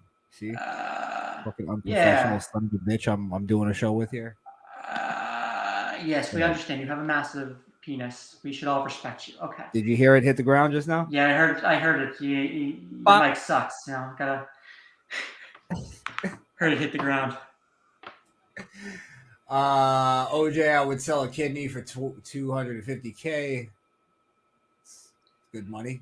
This guy's defending slave drivers. Like, slave drivers didn't kill mass numbers of slaves. Come on now. I'm not defending slave drivers. I'm just saying it's a ridiculous assessment that they would kill their business.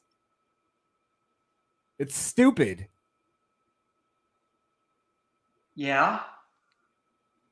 If they killed all of them and killed too many of them, but it's like Steve Jobs going into the fucking lab and breaking all the iPhones. It's like Jesus. You needed to set an example. You couldn't kill all the Jews. That's why I'm saying the numbers couldn't have been as much as people think. Like how OJ Sims put it, mass murder in mass. That wasn't happening. It couldn't have. Mass murder? Are you talking about if mass that was murder? happening, then we could have just waited them out. And that would have ended slavery. Okay, fine. Their goal wasn't to kill kill the slaves, but they killed people on the path. Like they killed people along the way, slaves along the way. Of course, yeah, I'm not denying that. Like they overworked them and killed them. They I don't know why I have to defend. Like I have to, Don't go left on me. Like, I don't know. I feel like a lefty here. Jay Blaze, back me up. They're trying to say slave drivers didn't kill slaves. Like, no, that's not what I'm saying. Punishment for, sleeping with a white woman or something. Torture, breeding, buck breeding, yes. All right. Yeah, they bred them. That's the opposite of murder. Yeah, but they can murder them because they breed them. They bred them to work, and it's their property. They could kill them when they want. Like you could kill a cow. Like they were cows. No, but that's not fair. That you kill a cow for meat and rubs. Yeah. What do you think those slave drivers ate? They got a taste for human flesh, and then it just started to unravel. And then they were in the market, they supplied the market for organs. They weren't doing organ harvesting. There's no way they were doing that back then. Absolutely. Yes, absolutely. I know this to be true because certain organs taste better than other, like your liver. My brother loves liver. You're acting like a leftist. I'm going to treat you like a leftist. I'm going to fact check you. Go ahead and fact check me. Waste your time fact checking me. Meanwhile, I'll move on to the next ridiculous story. It's called the drive-by media, bro. When did organ harvesting start? Origins? How do you look this up, David?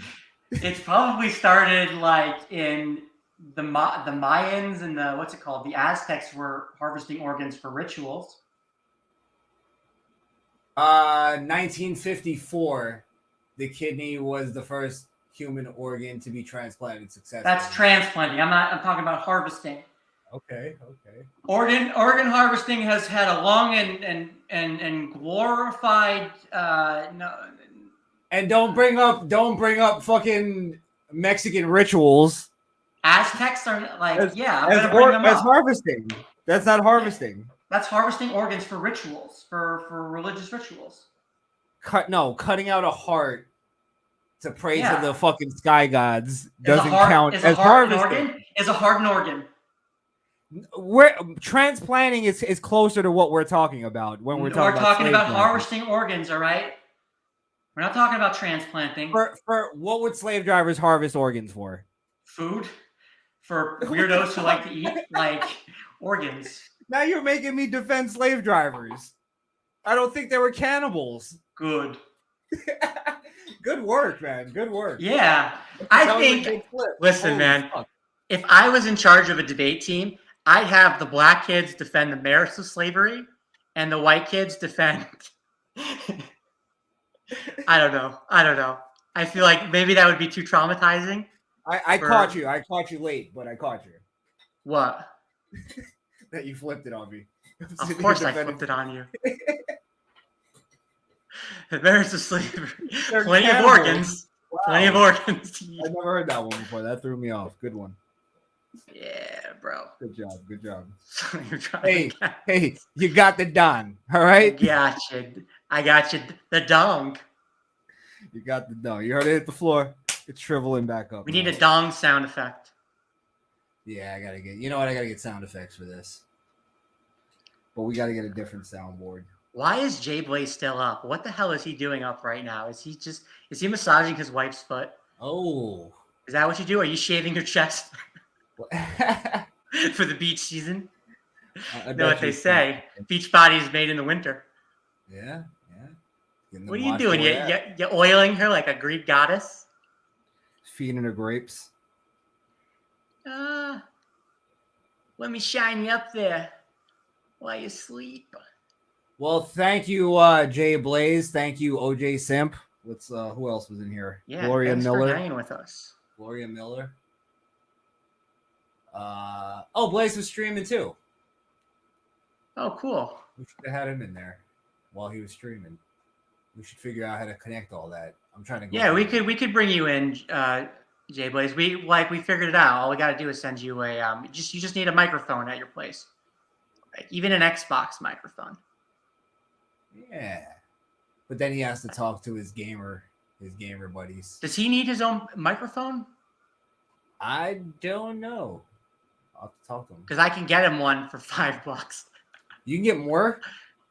I think I can get another one. If you can get more, get yeah. I'm up, buddy. Alex Coquito was in here earlier. I think he stepped out. He just came in for the free promo. Right. At least that Jesus guy who was trying to teach us the Gospels wasn't here. That's where this all started. That's why I started examining the religion, because some douche was trying to spread the Gospels in our chat with this 10-paragraph essay. Well, it's like when people just go right to scripture, that's when they lose in a religious debate. It's like we could talk about scripture, but let's kind of use logic too. And we know all this because of the Gospels. The Gospels say, eat your friend's family. We're cannibals.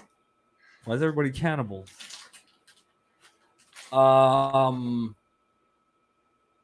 Yeah. Oh, Jay Blaze on Twitch, Skrill Kill. Gave him some free promo there. It's worth a lot of money there, Blaze.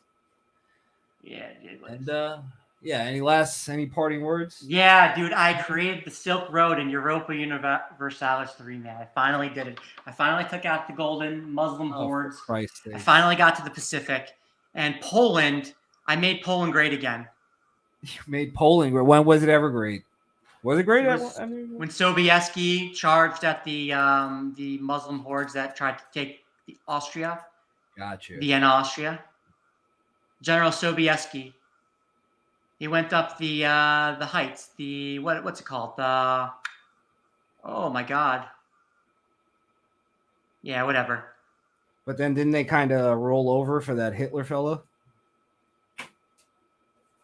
Yeah, but they were all on Adderall. That's why they, that's like Polish didn't know about Adderall yet. They were relentless. That's what we learned. I'm not even kidding. Like, look here. Germans used Adderall. They were pumped full of Adderall. Eat Polish in days. Yeah, because they just wouldn't sleep. Here, inside the drug use that fueled Nazi Germany. Invasion of Poland. How methamphetamine became part of Nazi military strategy. Yeah, you see?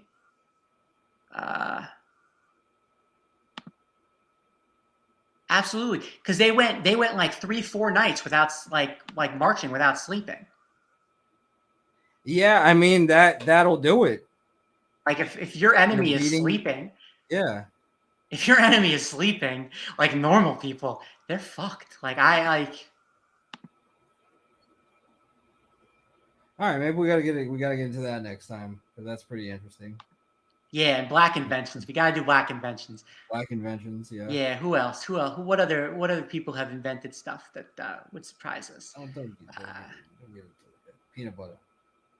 Peanut butter. I used to put peanut butter in the fridge and just scoop it out like every couple hours.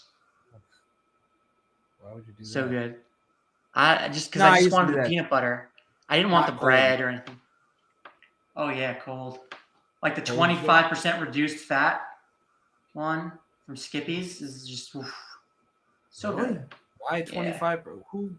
It just had a flavor. I don't know if it was some flavor that just wasn't in the regular. It was probably from, it was probably some filler that they used for the 25% that wasn't fat.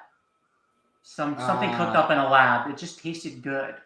It tasted more natural. Like I don't know. Maybe it is. Maybe I would go 50% reduced fat. Like get some more of that chemical mix in there. Some of it's like it's the same pink stuff they use to make chicken nuggets at McDonald's. Right. They used every part of the chicken. They used, its nails. Right. Yeah. Like hair. All right. You see, I'm Peter now. Let's end this. All right. Like and subscribe. Join our channels. Whatever. Go fuck off now. Go to sleep, you weirdos. Yeah. Well, hold on. If you're on my channel, go follow General Chow over on YouTube, and if you're on General Chow's channel, go follow me at Crishaun the Don. Yeah, but don't follow me to my car, weirdo. Oh yeah, subscribe. Subscribe to us. Don't take it literal, bro. Yeah, there's some weirdos out there. Yeah, like I just did. We're really cool, interesting dudes. So yeah. People want to come and follow us. I mean, that's how I met Crishaun, but it's not how you should approach me. All right? I followed him out to his car, and I said, "Daddy's home." I told you not to tell anybody about that. Well. It's just Jay Blaze, right? It's just, all right. Who knows? Adios, man. Good night. Good night, all. Good night.